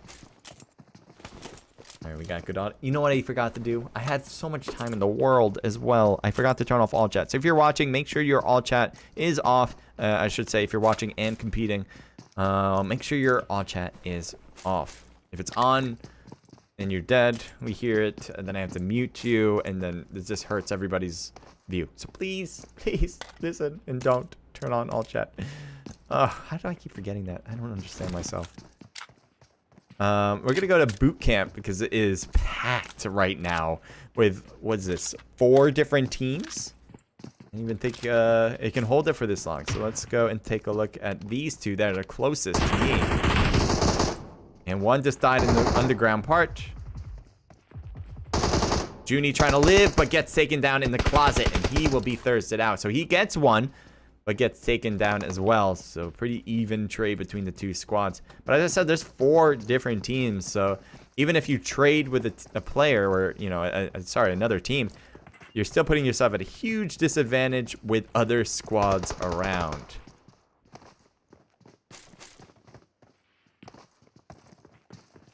Yo, someone was in my slot and they started it. We don't even know that guy. Shake my head, and they started the match. Someone leaking the codes. Says Jonathan. That's a shame. Yeah, I mean, that's gonna happen sometimes. You know, as an organizer myself for my own events, it's so hard to keep track of everybody. And so you're gonna go down the list, right? As an organizer, you're going down the list to see where everyone is. If you ever have that issue again, what you want to do is just tell the organizer right off the bat, like right when someone hops into your room line, to say, hey, this guy blankety blank is in our slot number blank, and they should be able to take care of it. But you have to hit them up in Discord or in some sort of chat, maybe in game. But Discord to me is the way I always do it. So they're so close right here. Trey is just hiding it in this caddy corner position. Samos is there as well. Grenade, not bad, but a little too far. It wasn't actually a grenade. Oh, good Pika. Trey, oh, almost got the second one. Samos shoots back at Trayley. And now we got a possible push in. Spray gets hit by the grenade. Oh, there's a bad push against Fate. He's trying to hold on, but look at the numbers here. Fate has to go down. There's no chance. Oh, Trayley just lost 2 of his teammates, and now he's inside this building. It seems like only a matter of time. And see, that's what I'm talking about, the all chat. No. Okay, so he dies out. Looks like Samos, I think, got the last kill there. That might be his first kill. And it looks like you hear one guy from boot camp. Apparently, he said, that's why I don't like boot camp. Boot camp is a tough spot, no matter what. Like if you're playing in regular pub games, classics, or ooh, shots from behind. Wagon Storm, where'd you come from? Safe ones back there. You have Myth Beans. Yep.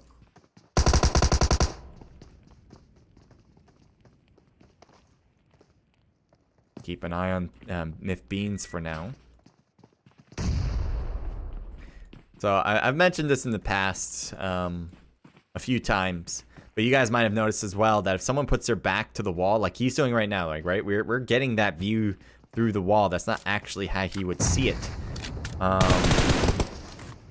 which is unfortunate because they should fix that for spectators, but they have not done it since the new update, which has been for a while. So it's interesting. Trey's gonna get shot, and oh my god, look at his health right now. It is barely showing red here, and he needs to heal. He doesn't have any hard meds though. He's just boosted up 100% pretty much. Here's Safe One trying to shoot as well. He's pushing up. If he pushes at Trey, he pretty much wins that fight. But Trey went into the building and away. Here's Wagon Storm. Shin is knocked out. Two of his other teammates are out of the game. Crave had a great game in the first game. Does that make sense? Yes, it did. But now we're just left with Wagon Storm. Trey still needs to heal. He does not want to peek, but he's shooting, which is very surprising. He needs to go around. Yeah, he needs to even go around more. Go south, man. There's nobody south of him right now, so he can go away to the left and try to find at least bandages. I'm sure there's some laying around somewhere. This is a good rotation. I love it. Let's see if it works. So there's only 3 teams left. It's mostly a 4v1v1 though, so 4IN has a big advantage. Storm jumps and Trey's right there. Trey pre-fires that. Storm shoots back. But look at Trey. He's able to heal a little bit more. I don't know if he's just boosted. This is all boosted heals.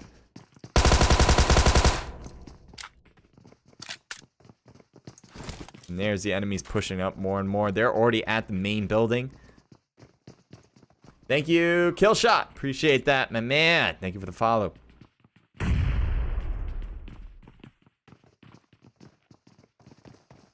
So I just want to see who's going to die next. We got Storm pushing up, and he's going to get hit by a grenade first. Pre-fires it, and with a 2-to-1 situation, the numbers usually add up to 2.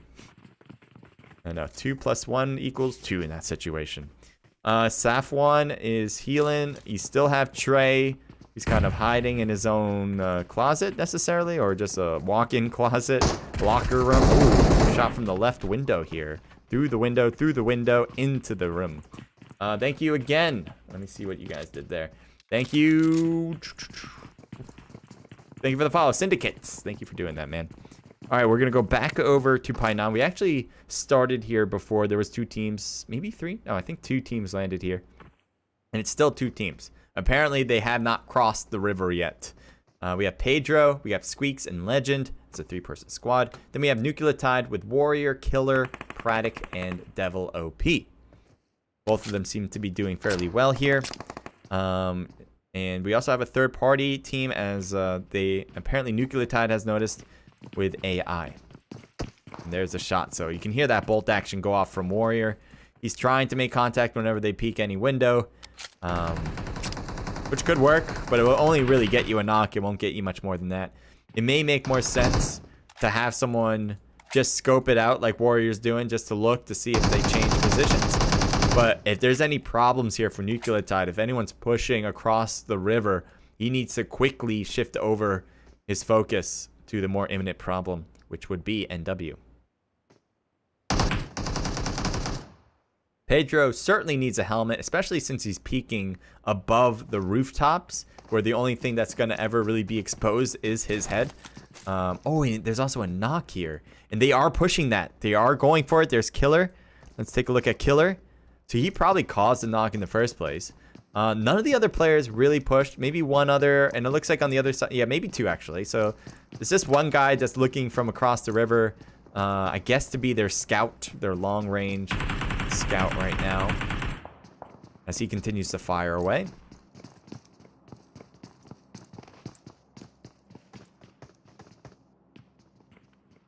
He's in the left corner. He is in there. Let's take a look at him. There he is. The moment he crosses over that, I thought he was going to do that, to be honest. He never did. He never hurdled the window. I think Squeaks just got a kill on one. Yeah, so that was the first one. It's a 3v3 now, as Praddock was the one out of the game.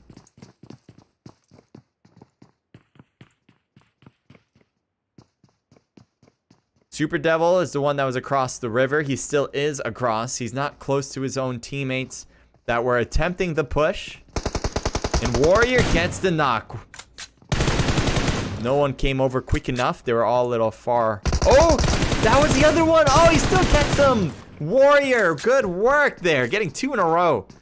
Now we just have Squeaks. Squeaks is the one that got the kill initially on Praddock. But that might be the only kill they get. It would be a tough 1v3. You also have Super Devil, who has crossed the river now. So it would be a true 1v3, not just a on paper 1v3.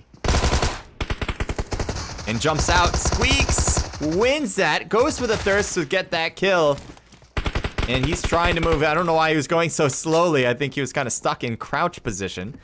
NT will win. Unfortunately, they lose 2 players. That could be too much to handle going forward, as there's a lot of squads that have more than 2. But I guess overall they should be happy because, you know, they took over all of Painan and they got some kills for it. All right, let's move to some different teams and where they're situated. We have Camp Charlie with Diverse. Again, this is a team that I have winning it. Let me just make sure I'm showing everything, right? We're not, yeah, I'm not messing up here. Good.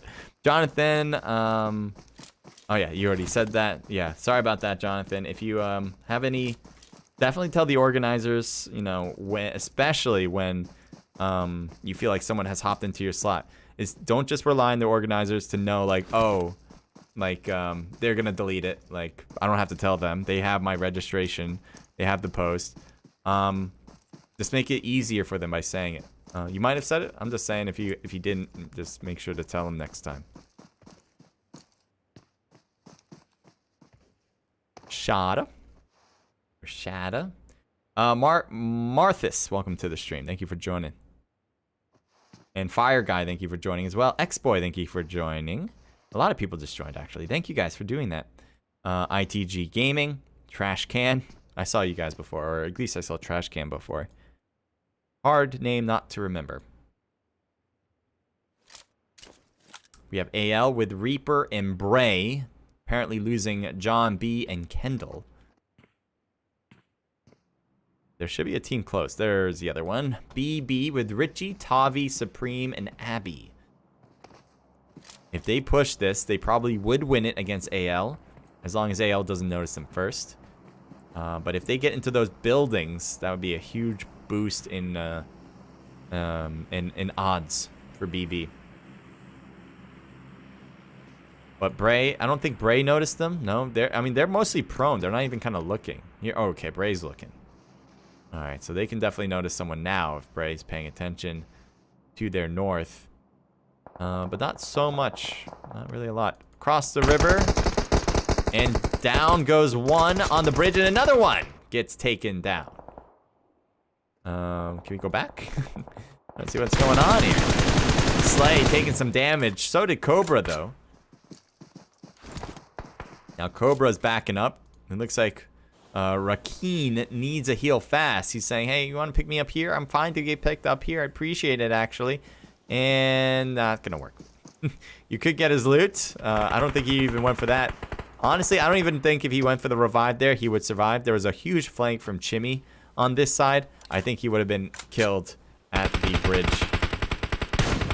And Cobra gets taken down, so that seems to be a big problem. I don't know why he should have used more smokes. If he didn't have them, then he just didn't have them. But if he did, that was certain. Ooh, and then another one. So that's it. That's the instant kill from across the way. XSG will get 4 kills. There's also TB. 2 kills on the board for them so far. One of them lost. And they're still looking across like there could be people across. But no, it's just the one that you guys are neighbors with. All right. That's the only problem right now.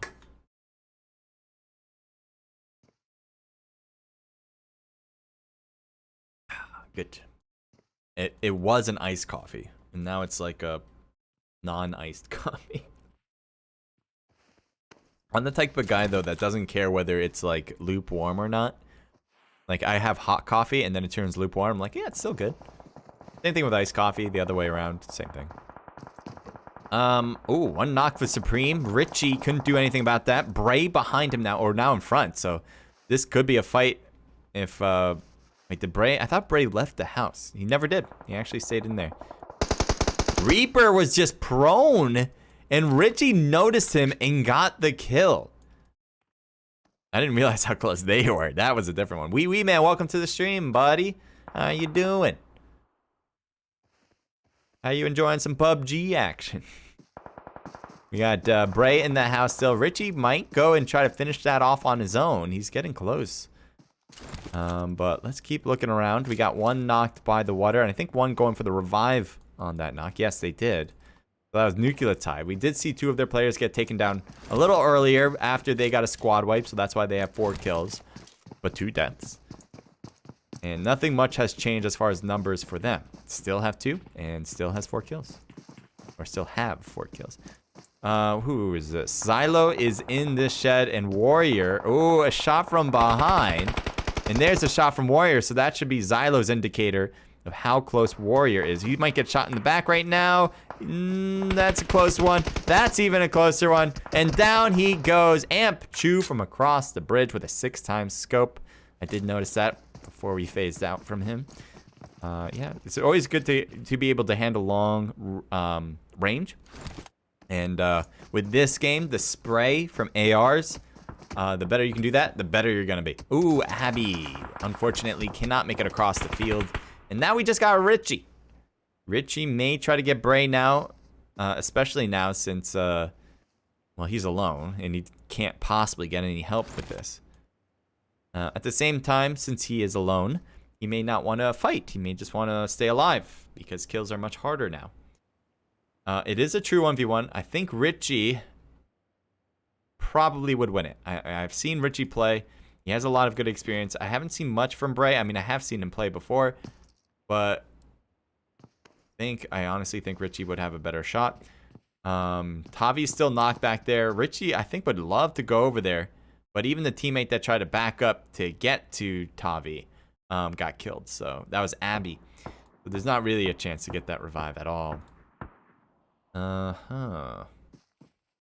over here. There's a knocked teammate. Still 0 kills for the squad, so I don't know who caused these knocks.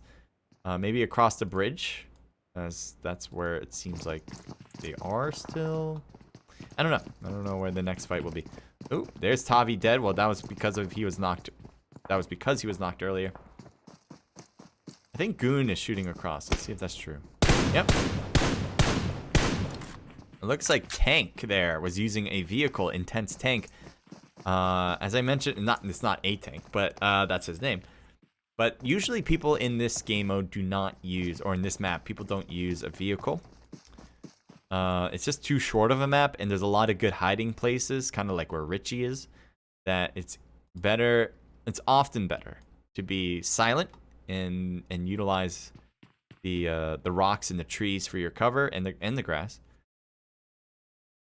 compared to using a lot of noise or making a lot of noise to get somewhere quickly.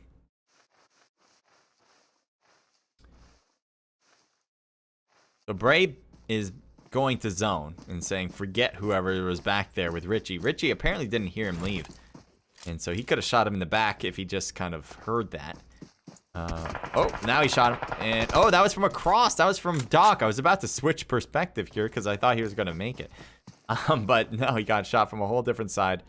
Thanks to XSG. We got a fight going on here. Let's take a look. Looks like Shada just got a knock, and there's the Thirst. I believe that was his own kill. And there's another knocked one for Diverse back here. Obviously, X-Boy throwing a smoke first before getting the revive.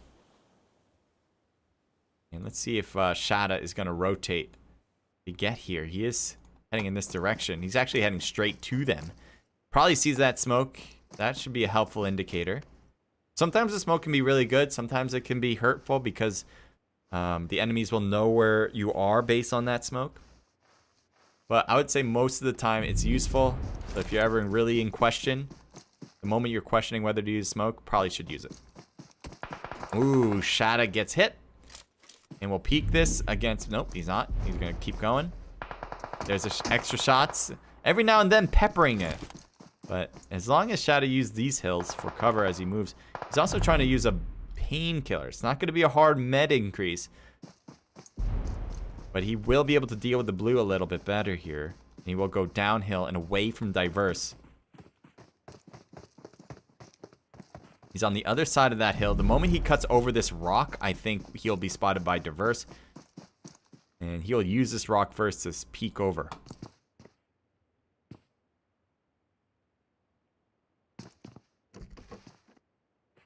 So again, he's just kind of chilling. The next zone will be north. And we're having the caddy corner, or just a corner of this compound. This spot here. This is where it's going to be next. Not very often does it end here. Not very often on any map does it end in the compound, in a compound itself. And at this point, we still have one, which is interesting. It's certainly helpful for the team that's in it already. Ooh, almost got taken down. Richie able to make it through. Remember last time someone passed by here and they got taken down. I think Richie was just looting his box. Trying to find some good stuff. AI moving up. They're going up north to get into zone. They have 2 people in it already, so that is very much a helpful indicator. Whenever you have teammates in front of you that's in zone, you can just kind of follow that line to make it in and not think you're going to get resistance. Richie is now in zone. He did not take the building. Instead, he took this tree. He may want to stay behind this tree. He does have to watch out a little bit to his right, but there's a huge hill there. And to his left, there's not much at all. So he's well covered, in my opinion, unless somehow he gets clipped on the sides. Maybe from XSG, but for the most part, he's pretty good. There's a team going into the compound with Diverse. It looks like X-Boy needs to heal. Here's Ice peeking around. There's smoke over there, too. Let's take a look at what that can possibly be. Joshy taking shots from behind. His health has dropped dramatically, and he's going to try to go prone here. Oh, there was another guy there, but he died out. He's out. So that certainly helps out AI, as they have controlled the new zone already. Diverse shot across. Probably got XSG player here with Goon. And so really, XSG has to deal with Diverse before they can even run in. And vice versa for Diverse. They got to deal with XSG. Unless they find a way around, which is certainly possible. They can go left and try to use these trees. And not a lot of tree, though, cover on this left side. You have AI on that left side. Obviously, the reason he threw smoke is because he realizes how low on cover there is. But there is some hills to work with. Ooh, shots down. And Diverse X-Boy, even though in the prone position, could not hide from the bullets. And Diverse Ice just runs in, but gets killed pretty much the same exact way. So now we got 3 teams standing. Got Richie back here, who was able to cross the river, apparently, and make it.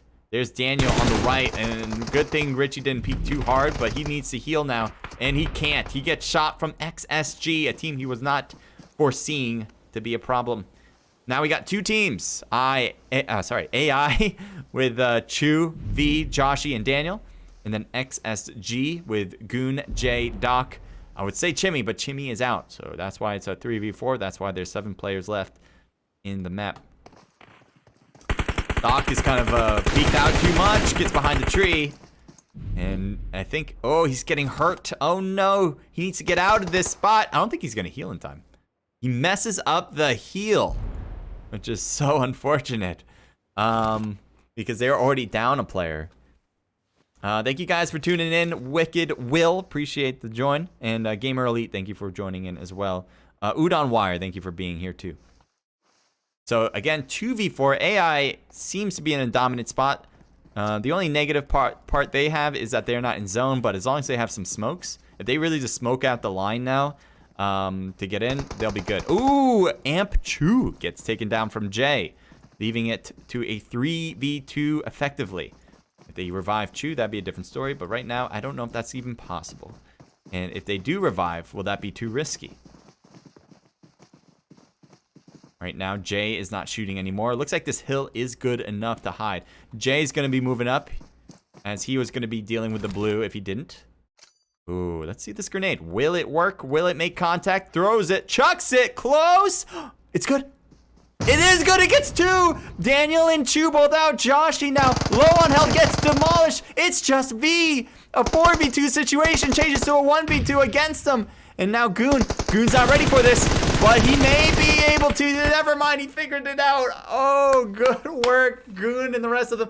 It was definitely the grenade. I think it was from Jay, right? Jay's grenade hits 2 in a row, and God forbid they shoot. All right, hold on one second. I got to switch that out. Oh, but that was such a good one.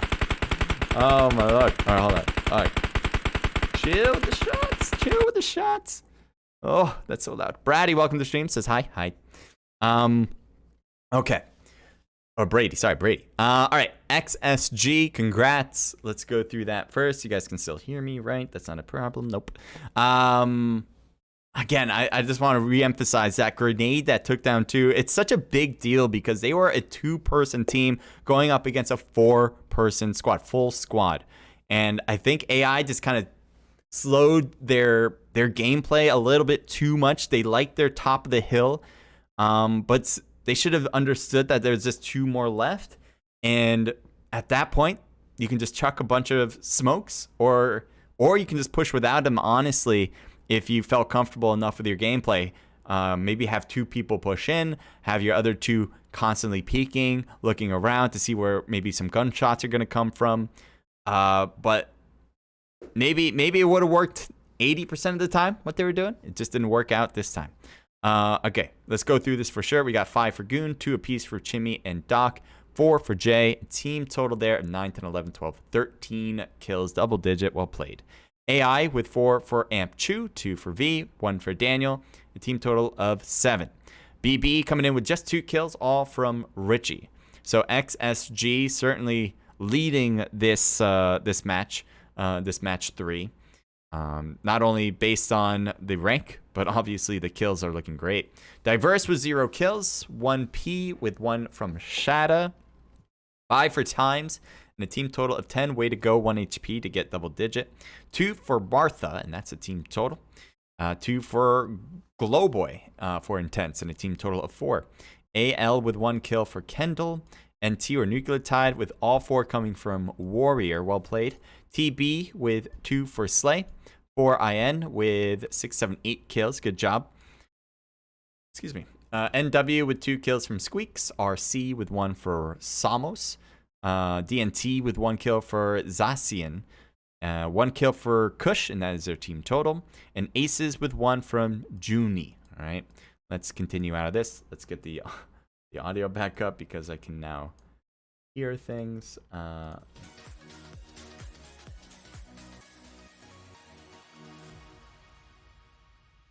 Johnny, welcome to the stream. If that wannabe Xenox joins again, kick him out, says Johnny. Tell the organizer. I'm not obviously organizing this. I have no power when it comes to room stuff. So Johnny, again, what you would do is just write it in Discord. Just at the one that's opening the rooms, honestly. Let me take a look.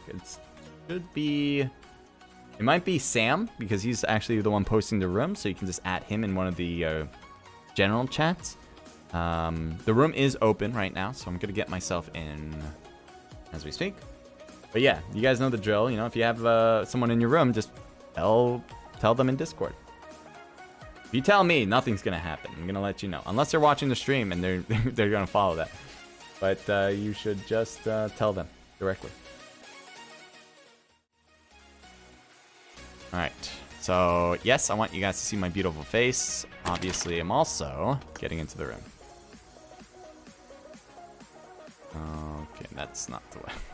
I copied something. I thought I copied and pasted the right thing. I just copied and pasted my Trovo link instead. Coyote, thank you again for the elixir. Appreciate that, Coyote. Thank you for the rose. Alright, hold on. Need to get the Discord. Or not the Discord. In-game ID. Alright. Good thing we didn't get kicked. Match number 3. Knock on wood. For match number 4.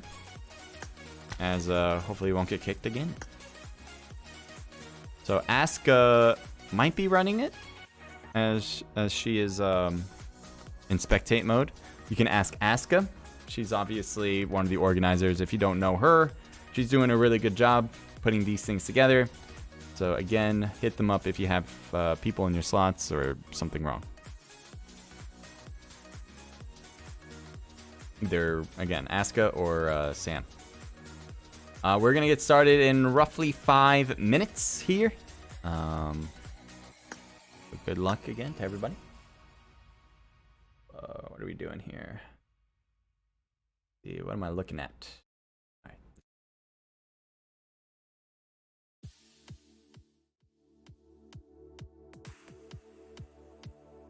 right.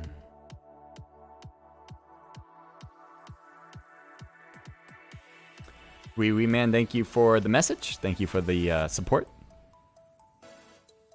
Amchu, welcome back to the stream. You guys are doing very well. Keep it up.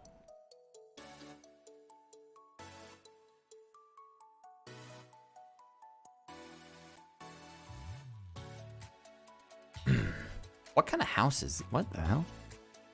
I don't usually look at people's like in-person profiles, but I just have to see what the hell this is. What am I looking at? Is that supposed to be like, it looks like a door, but it's actually a window? What the hell? Oh my god, that is... I'm not gonna lie, that is terrible. Not the profile picture is funny. Oh, look at, there's a bike! You guys see what I see? Let me just make sure. Yeah, you guys see what I see. Look at the bike on the top right. Oh, I didn't even realize the flowers too. What the hell is going on here? So, yeah, they made this. So, obviously, this door is an actual balcony, right? That has to be the top one's an actual balcony. But, what the hell? Let me change this up a bit. Now you can see my cursor. So I can point things out. Like, what the hell? The bike, the flowers.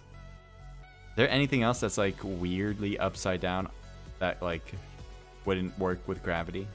The mat. What the frick?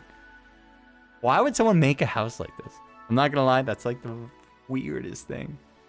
Unless this isn't, like, an actual place of a house and it's, like a theme park. Why? Oh, God. Alright. This is kind of cool. It looks a bit, let's see if it's grainy. That's a little grainy, but it's still cool. This is, what's his name? His name in the anime. Attack on Titan, obviously. I feel like it starts with an L.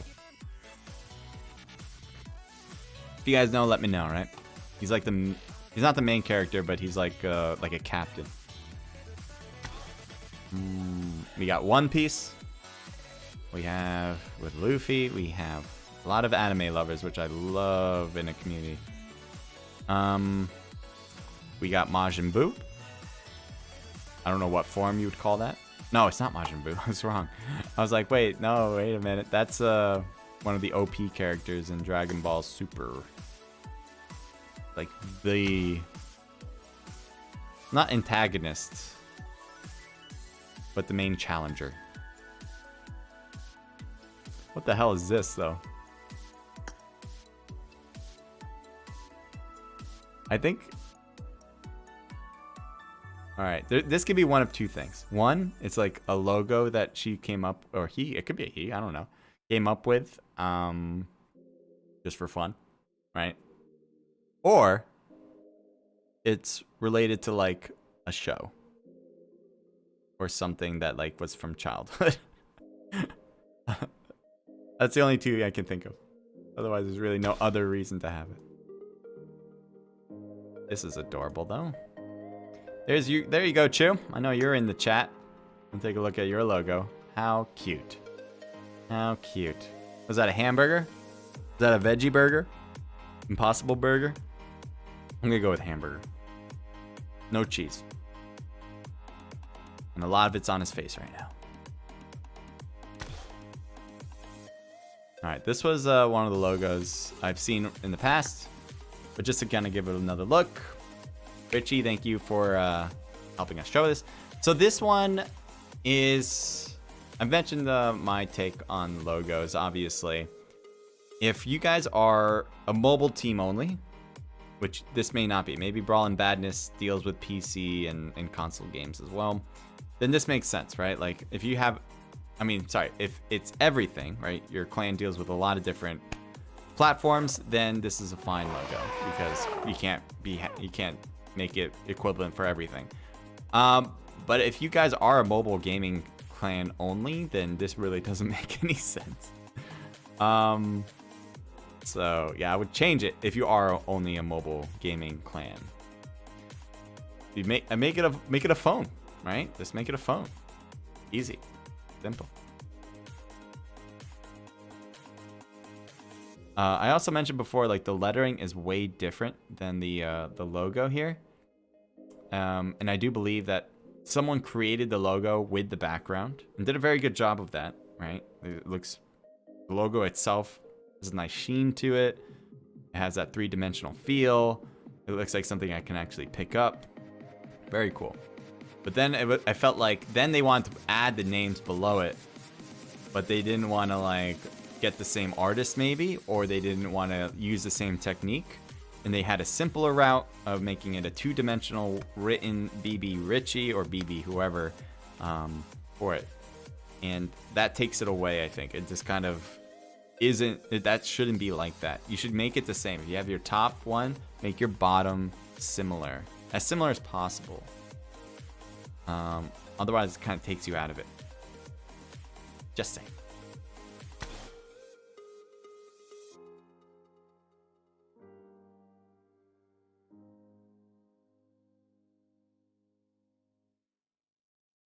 Got a Naruto. Diverse Suede. When did he wear camo? Is this like maybe just a fan art? I don't remember him wearing camo. Oh, we definitely didn't have something written like BAP here, so never mind. Definitely not canon. All right, great. Match number 4. Good luck, everybody. Let me know who you guys are rooting for again. Appreciate it if you do. Foresight, welcome to the stream. Thank you for joining, man. Is there weapon bans and rules for PUBG? Says Wee Man. Yes, oftentimes there are. Mostly, though, the rules pertain pretty much to crates. Whether you can pick up crate weapons or not. Otherwise, everything is pretty much good to go. So, in this event, crates are allowed. You can use any gun you want. They might have a rule with flare guns as well. So you can't use a flare gun, but you can pick up. So you have I don't know if you know Wee Man. Obviously, you're part of COD more than PUBG Mobile, but you can either shoot a flare and a drop will come down to you if you're lucky enough to find a flare gun, or random drops come down and you just kind of go over to them to get loot. So apparently you can do the latter. You can go over to drops that come down on their own without a flare. But you can, in this event, I'm not sure whether you can use a flare or not. That's an interesting place to be. Okay. I'm very surprised they made that, to be honest. There's so many bad things. All right. Yes. Let's go. Let's do this. Match number 4. Quattro. I do not know any language. I thought maybe for a second could do Russian. No, that's not gonna work. Yeah, but number 4, match 4. Good luck. We got 60 people into the room. We have Erangel. We did have Erangel match number 1. They had Miramar, Sandhawk, and now we get back to Erangel.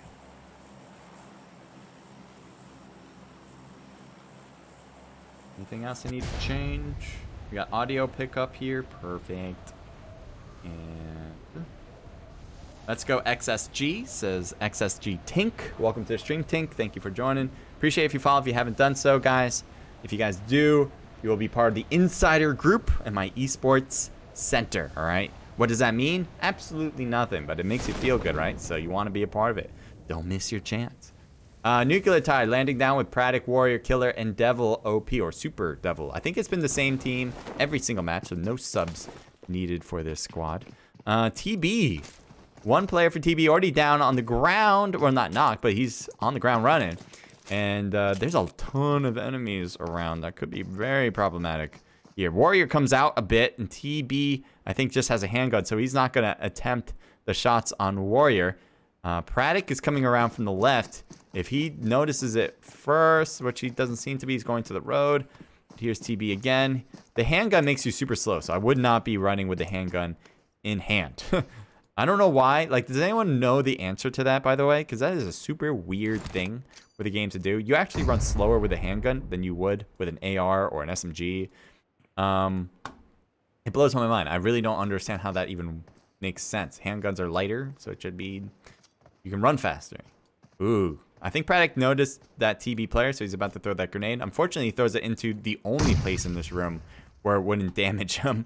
And it's a grenade and it hits, but it doesn't knock him out. How close was that? That damage was bad, and the fact that he moved definitely will be an indicator, and the molly will not finish him off yet. Oh, he died from a... He got knocked from... He didn't get knocked from the molly. He got knocked from an exploding gas can that was in, apparently, that closet. I didn't even notice one. But right when you hear that whoosh sound, that was a gas can getting too heated by the molly and blowing up. It's kind of cool that they added that. Super Devil using a handgun. He has a Car 98, by the way. Oh, wait, that's a shotgun. Never mind. It's a shotgun. I thought that was a Car 98. Oh, really? You're going to snipe with a handgun when you have Car 98? No, he's got a short range shotgun, so never mind. Might be the only thing he had. Just not a great option anyway. Warrior is on the side of a few TB players. He might be a little bit of an island situation. If Spacey and Spoidy noticed him, they could push him and take him out pretty much first before they have to deal with the rest. Especially... Ooh, they did get Pratic. They thirsted him out with the grenade. I thought for a moment he was going to get revived, but they do get him. Ooh, they conglomerate. They're getting together to hit Warrior. Warrior is moving, so it's not like he's being super silent. I think TB should know he's here. It's a good thing that Warrior is putting his back to his team right now in case he can use their help. So he should always try to be in line of sight with his teammates, especially in this situation. There's also Slay, who has his own side. Pretty similar, but just vice versa, right? Warrior has his two people in front of him, and Slay has two people in front of him. So it's interesting dynamic for sure. And it could end either way. It could really depend on Warrior and Slay here on both different teams. Ooh, a crossbow? Yikes, that's not a great weapon to have. Again, I'm really surprised Warrior has not been pushed yet. Because TB has this side, right? They can stay on this side and still try to find him. They don't have to cross over to the other end. They can kind of go into the house and try to peek at Warrior whenever he comes around. Whenever they come around. I don't know how long we should wait here. Should we look around the map maybe? Oh, we might get a push. Nope. Kind of. I mean, Warrior moved up a bit. The thing is, Warrior shouldn't move up, in my opinion. He needs to keep his teammates in view, or he should be in view of his teammates. In case he gets knocked, that way they can just kind of like create some cover fire. Or shoot at the enemies. Oh, Slay is knocked. I remember he was the one with the crossbow. He also had a shotgun. Probably should have had that out more than the crossbow. I think he did try to use it. Nice, they get one. And now Spoidy, will he go for the thirst? He's gonna try to get that revive. His teammate on the wait, where'd he go? There he is. The Warrior's backing up. What the frick? I feel like Spoidy is like playing with the Matrix here. He is so everywhere in there. I think... There we go. I felt like he was like Neo because he was just dodging all the bullets, but he wasn't really moving. You know, like in that one scene in the hallway where he's just in one spot, but all the bullets are flying at him. He's just like kind of doing everything. That's what I felt like was happening there. He was just standing there, and then the guy was shooting, and literally the bullets would just go around him. It's very weird.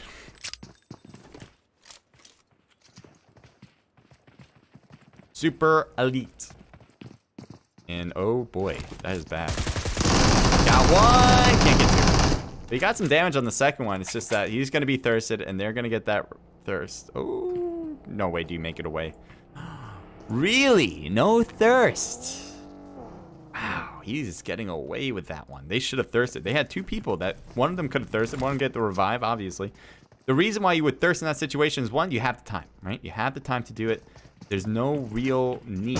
Ooh, that grenade almost hit. There's no, there's no rush, right? And I think they're gonna get it now. Yeah, they got it now. Just took a little bit of time, but never mind all that things I said. They do get it. Ooh, safe one finds Reaper. Good shot. I didn't know they realized he was outside. Looks like PUBGMobile needs a heal. Safe one needs a heal, and they're gonna rush out. Safe one is out as well. Good work for AL. They even keep Reaper in play, and we'll get that revive. So that will be a 4-person team, staying a 4-person team while getting 3 kills in a row. I think that was 3 in a row. Let's see. Well, looking around the map, don't see a lot of overlap. Did not mean to rhyme, but now you can pay me a dime.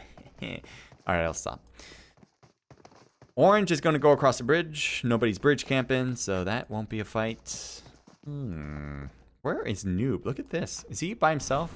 No.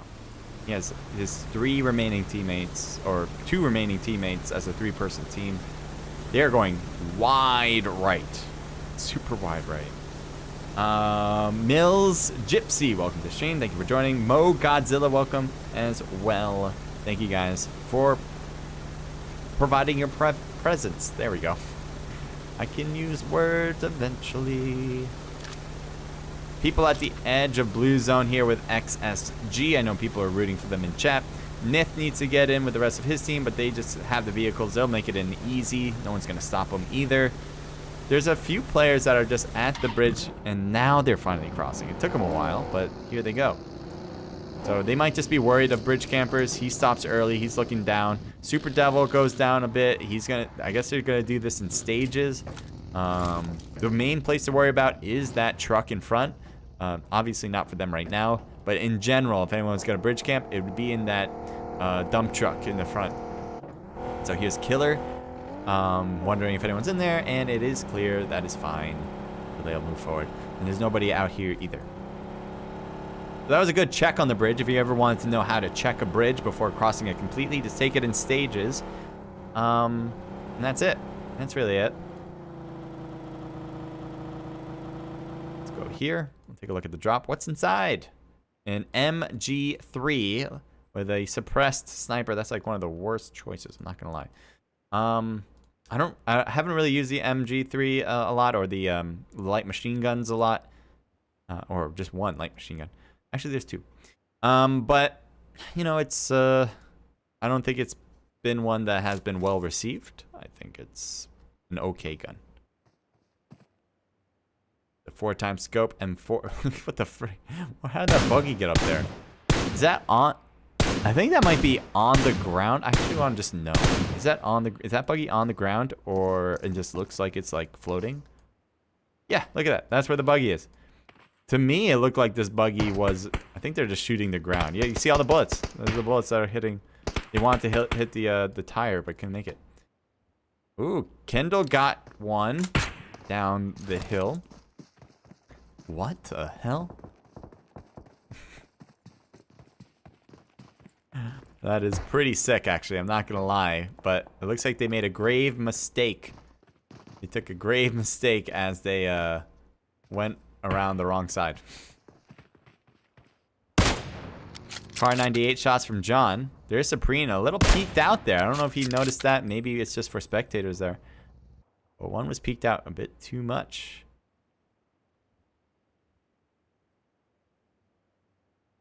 Tavi went up, and there he is. And boom. Nice. Gets knocked. Want to thirst, obviously, but not enough time. Easy way to get inside the stairwell and heal. Ooh, shot from behind, and now Tavi is knocked. Looks like fate was the cause from Aces.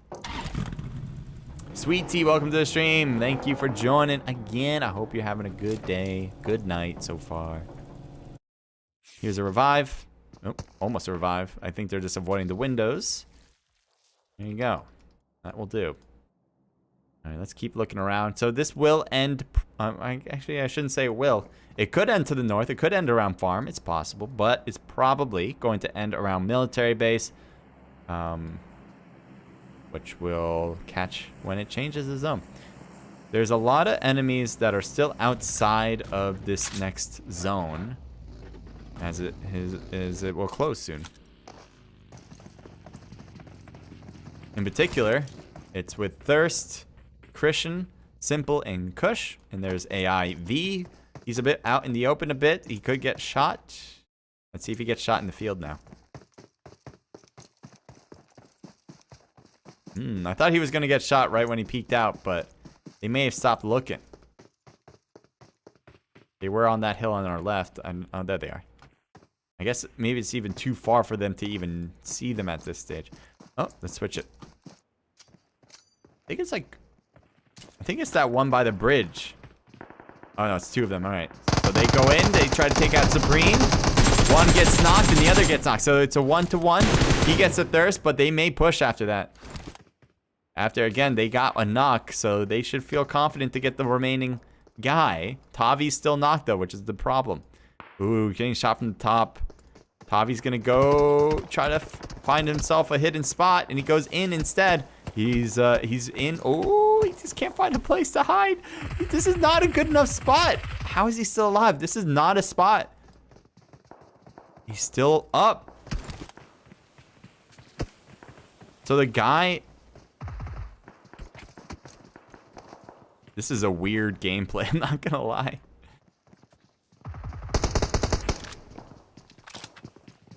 So while the battle's happening here, there's a long-range gunfire going toward this position, which is kind of messing everything up. Richie got knocked because of that. I think another player for BB got taken down as well. It was the other Tavi player. There's two Tavis. You got Fate and Krishnab.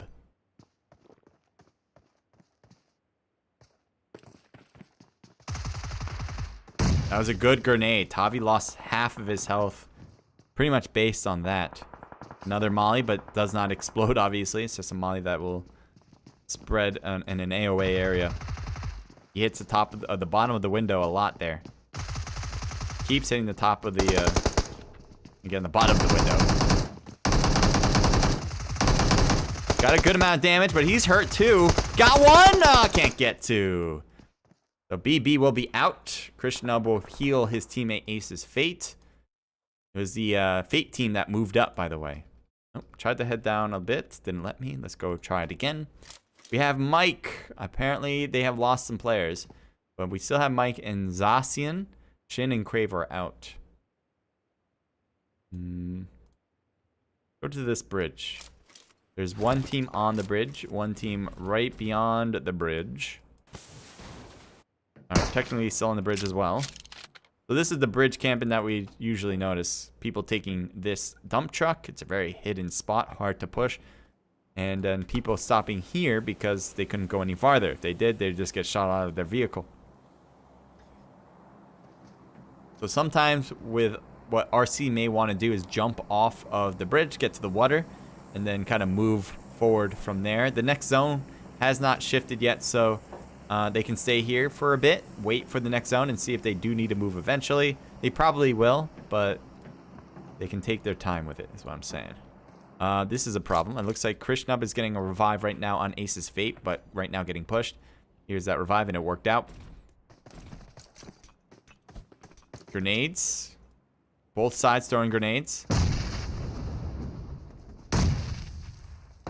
Oh, a snipe. Noob got, Krishnab got hit, and he needs to heal. Oh, that was weird.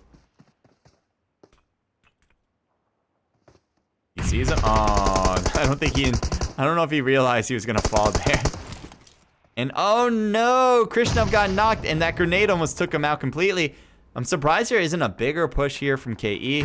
Now it is, so I think this will be it, I think.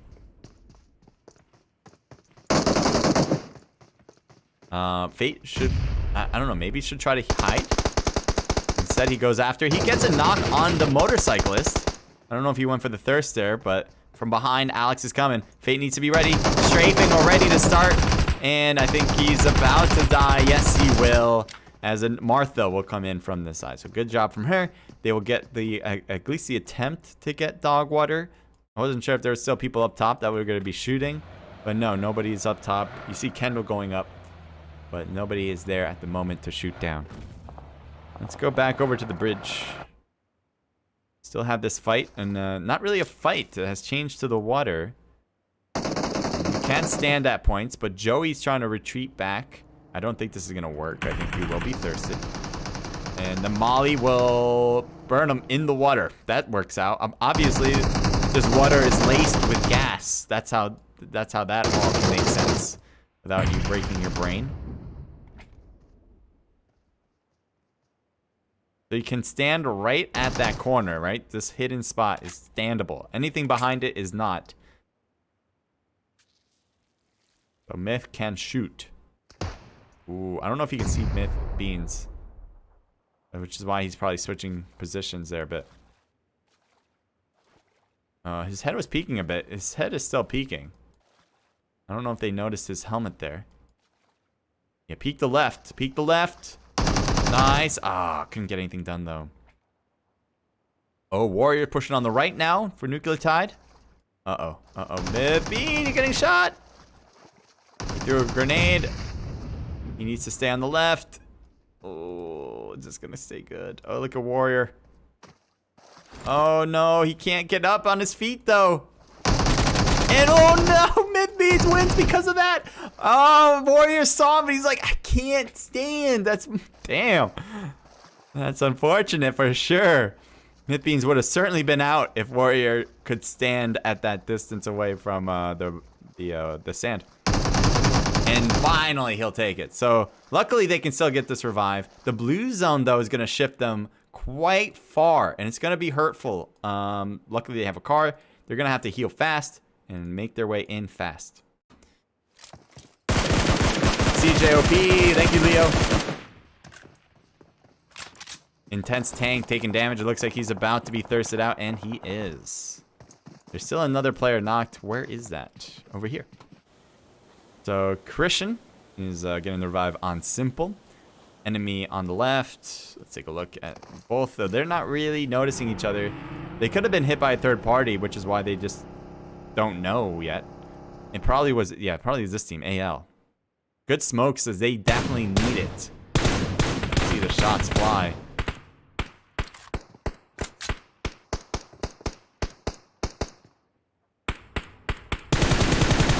Right now, they're shooting through that smoke just to see if they can get lucky. I think they were getting lucky a little bit by getting some damage across, but they're still up.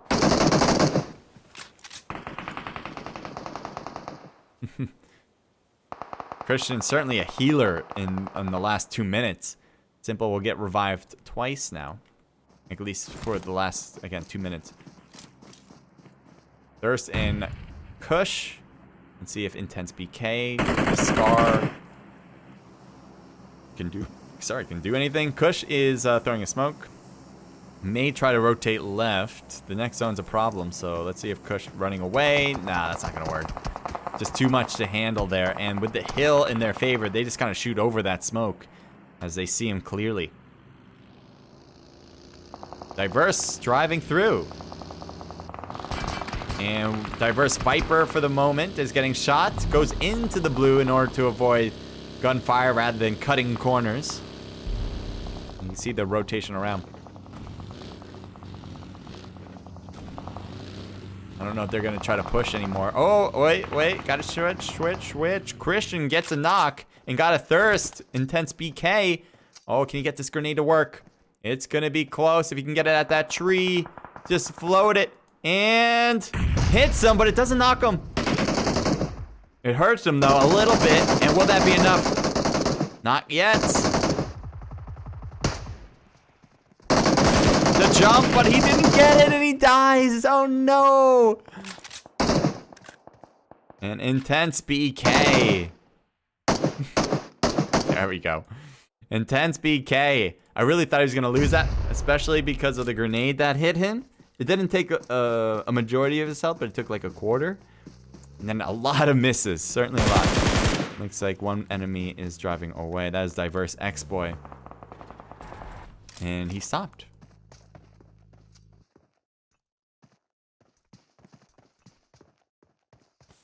With the blue zone affecting Thirst, Thirst is going to be moving in an X-Boy. Let's see if he notices him fast enough or easily enough.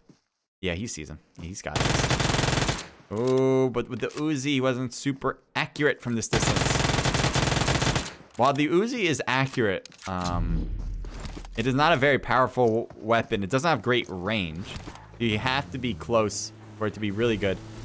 Mid-range is fine. That I would be considering mid to long range. So you're kind of pushing the envelope with the Uzi at that point. Looks like two drivers, and one's taking damage. And the other, apparently, is also taking damage. So both are making it in. And it looks like this is the hill for him. Not a bad spot, actually. Let's go across and see what's going on this side of the circle. We got one P Sin, and Noob is alive as well. They have pretty similar spots, just different houses. We have XSG with one player out, 3 people in. 4-time scoped Martha with the mini. There are people at those vehicles. There's a shot for them.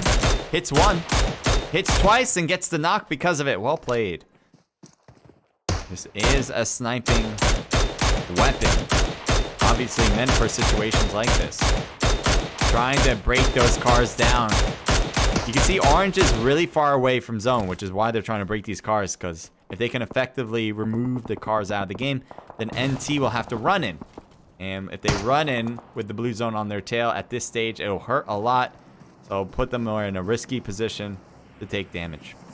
And maybe to get killed eventually. Intense BK has 2 enemies right there. He may want to peek this and go for the fire. Yes, he will. He misses a lot of the shots, though. Half and half, though, for Warrior and Devil. Let's see if that is enough to change up. Ooh, good grenade. It's a good distance, I think. Might be short, though. Let's see. Oh, it hits him as he moves to the right. So I don't know if he was going to stay behind that tree would have worked. But because Warrior moved, I guess he didn't hear that grenade pop. Nice. Intense BK. 2 in a row. You see the strafe, but he also added a little bit of crouching to make it hard to hit headshots. Grenade. And Noob gets out of the house. Smart play. I was gonna say, Noob, are you alright in there, in that spot? Let's take an aerial view. Intense BK. Okay, how is he gonna get into zone is gonna be his problem. The blue zone's gonna hurt too. He can't be out here. You can see the damage it's taken. He has 75% boost as well, but you can see that damage is too much. He should. He's opting to get out of the car, so he runs it instead. He is faster than the blue zone, but is he gonna be heard on top? You can see Zillow might hear Intense BK soon. If he does, he's certainly focused on. He never spotted him. Zillow never figured it out. Nice. Good job from Intense BK. That was a good move. I don't know if he's going to get spotted any time, but Zillow can't figure it out. Or Zio. I can't tell what that was. Zillow or Zio? One team by the bridge. They have the next zone. They're happy. They got this huge hill to work with. Everything's looking pretty rosy for AI. Kendall needs to move in. Has a car. But, you know, where can you really drive without enemies is going to be the question. Diverse also a little bit outside. They're going to have to move in. Not a lot of cover outside of compounds. That's kind of by design. Zillow getting shot. And it looks like still... Oh, he won't get that kill, by the way. He died first. So, you know, the killer died first so that he won't get the... what he deserved, pretty much. The knock and almost the thirst for him. Dog water in the center of zone. Definitely not moving. Has a shotgun too. That's a choice he's wearing. So if someone gets close, he should win it. But they have to get really close. Again, the shotgun is meant for short range. Good job from Martha to initiate. Almost got a knock on Chimmy. Not quite. But that'll slow Chimmy down for sure. And may separate the enemies to a more workable situation for KE. And Martha getting shot. So they do have 3 players still here. But Dogwater seems to be the one prone most of the time.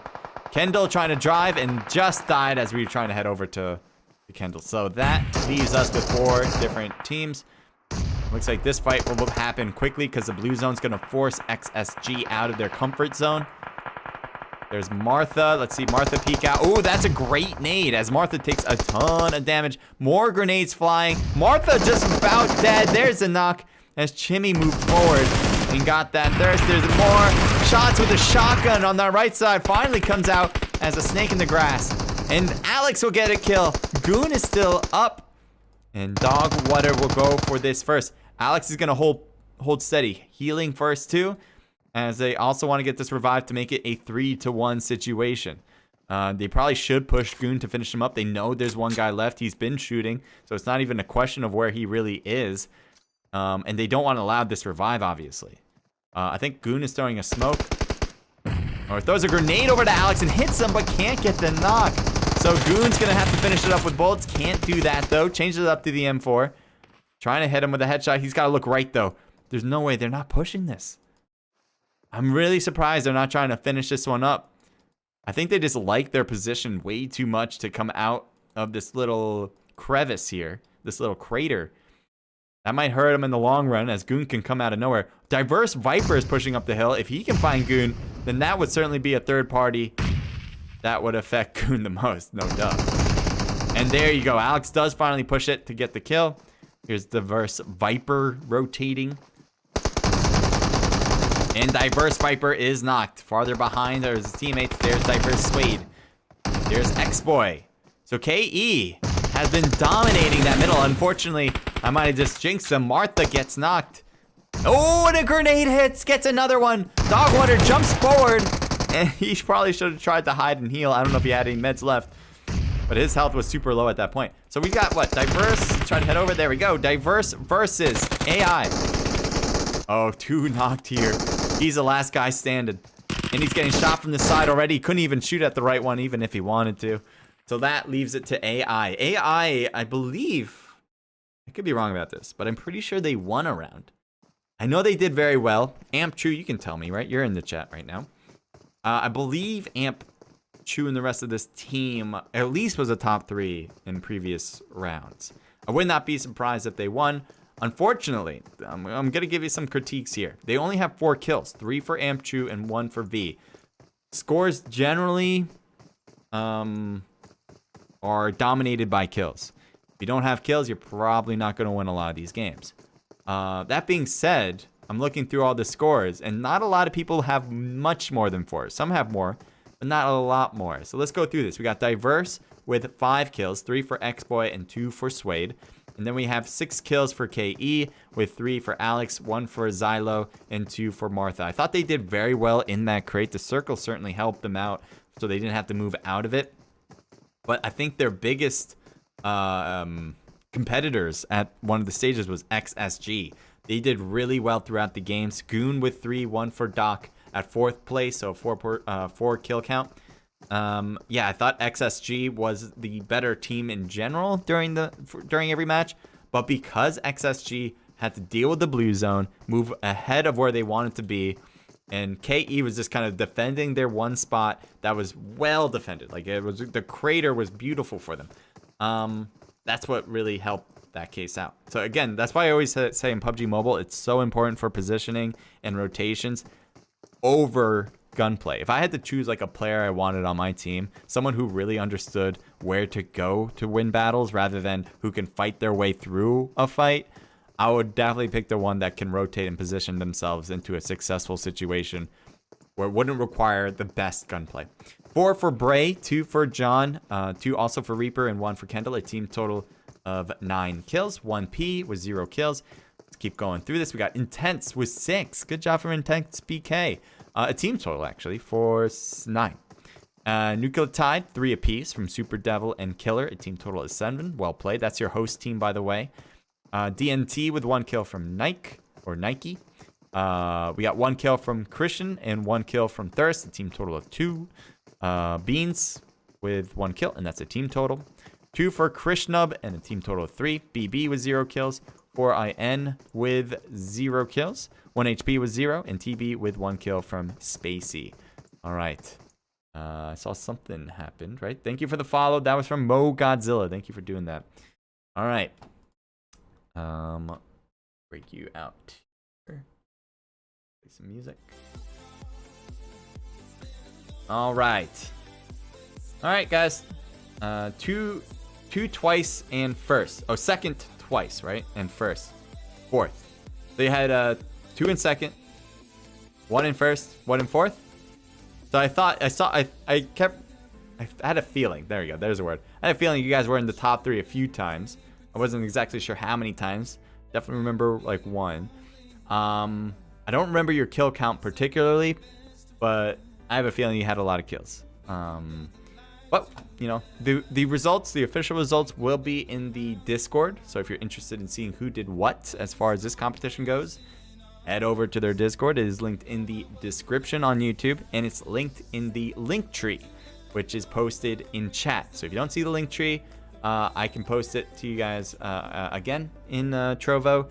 But no matter where you are, no matter what platform, you should be able to see it. Actually, if you're on Twitch, then no, to be quite honest. But if you're on YouTube and Trovo, you should get it. All right. All right, great job, Nucleotide, organizing a really well done tournament again. If you have, I was gonna say if you have a question, but I already went through that. Make sure to like, subscribe, follow, leave your mana if you would love to. I appreciate if you do. Elixirs would be great. But generally, what I just love is that you guys just follow the stream. All right. I do have a notification on Discord, so if you have a Discord server and you're trying to find like different things to make it more interactive and stuff, it would also help me too if you guys follow my channel in my server, and then you bring it. The way it works is that it brings it over to your server, and every single time I stream, it'll pop up into your server. So it could be a great resource so people know to go over to your server to see when I'm streaming, which is good for me, and I would say good for you too. Again, that's in the Naked Esports Discord server. It's the announcement channels.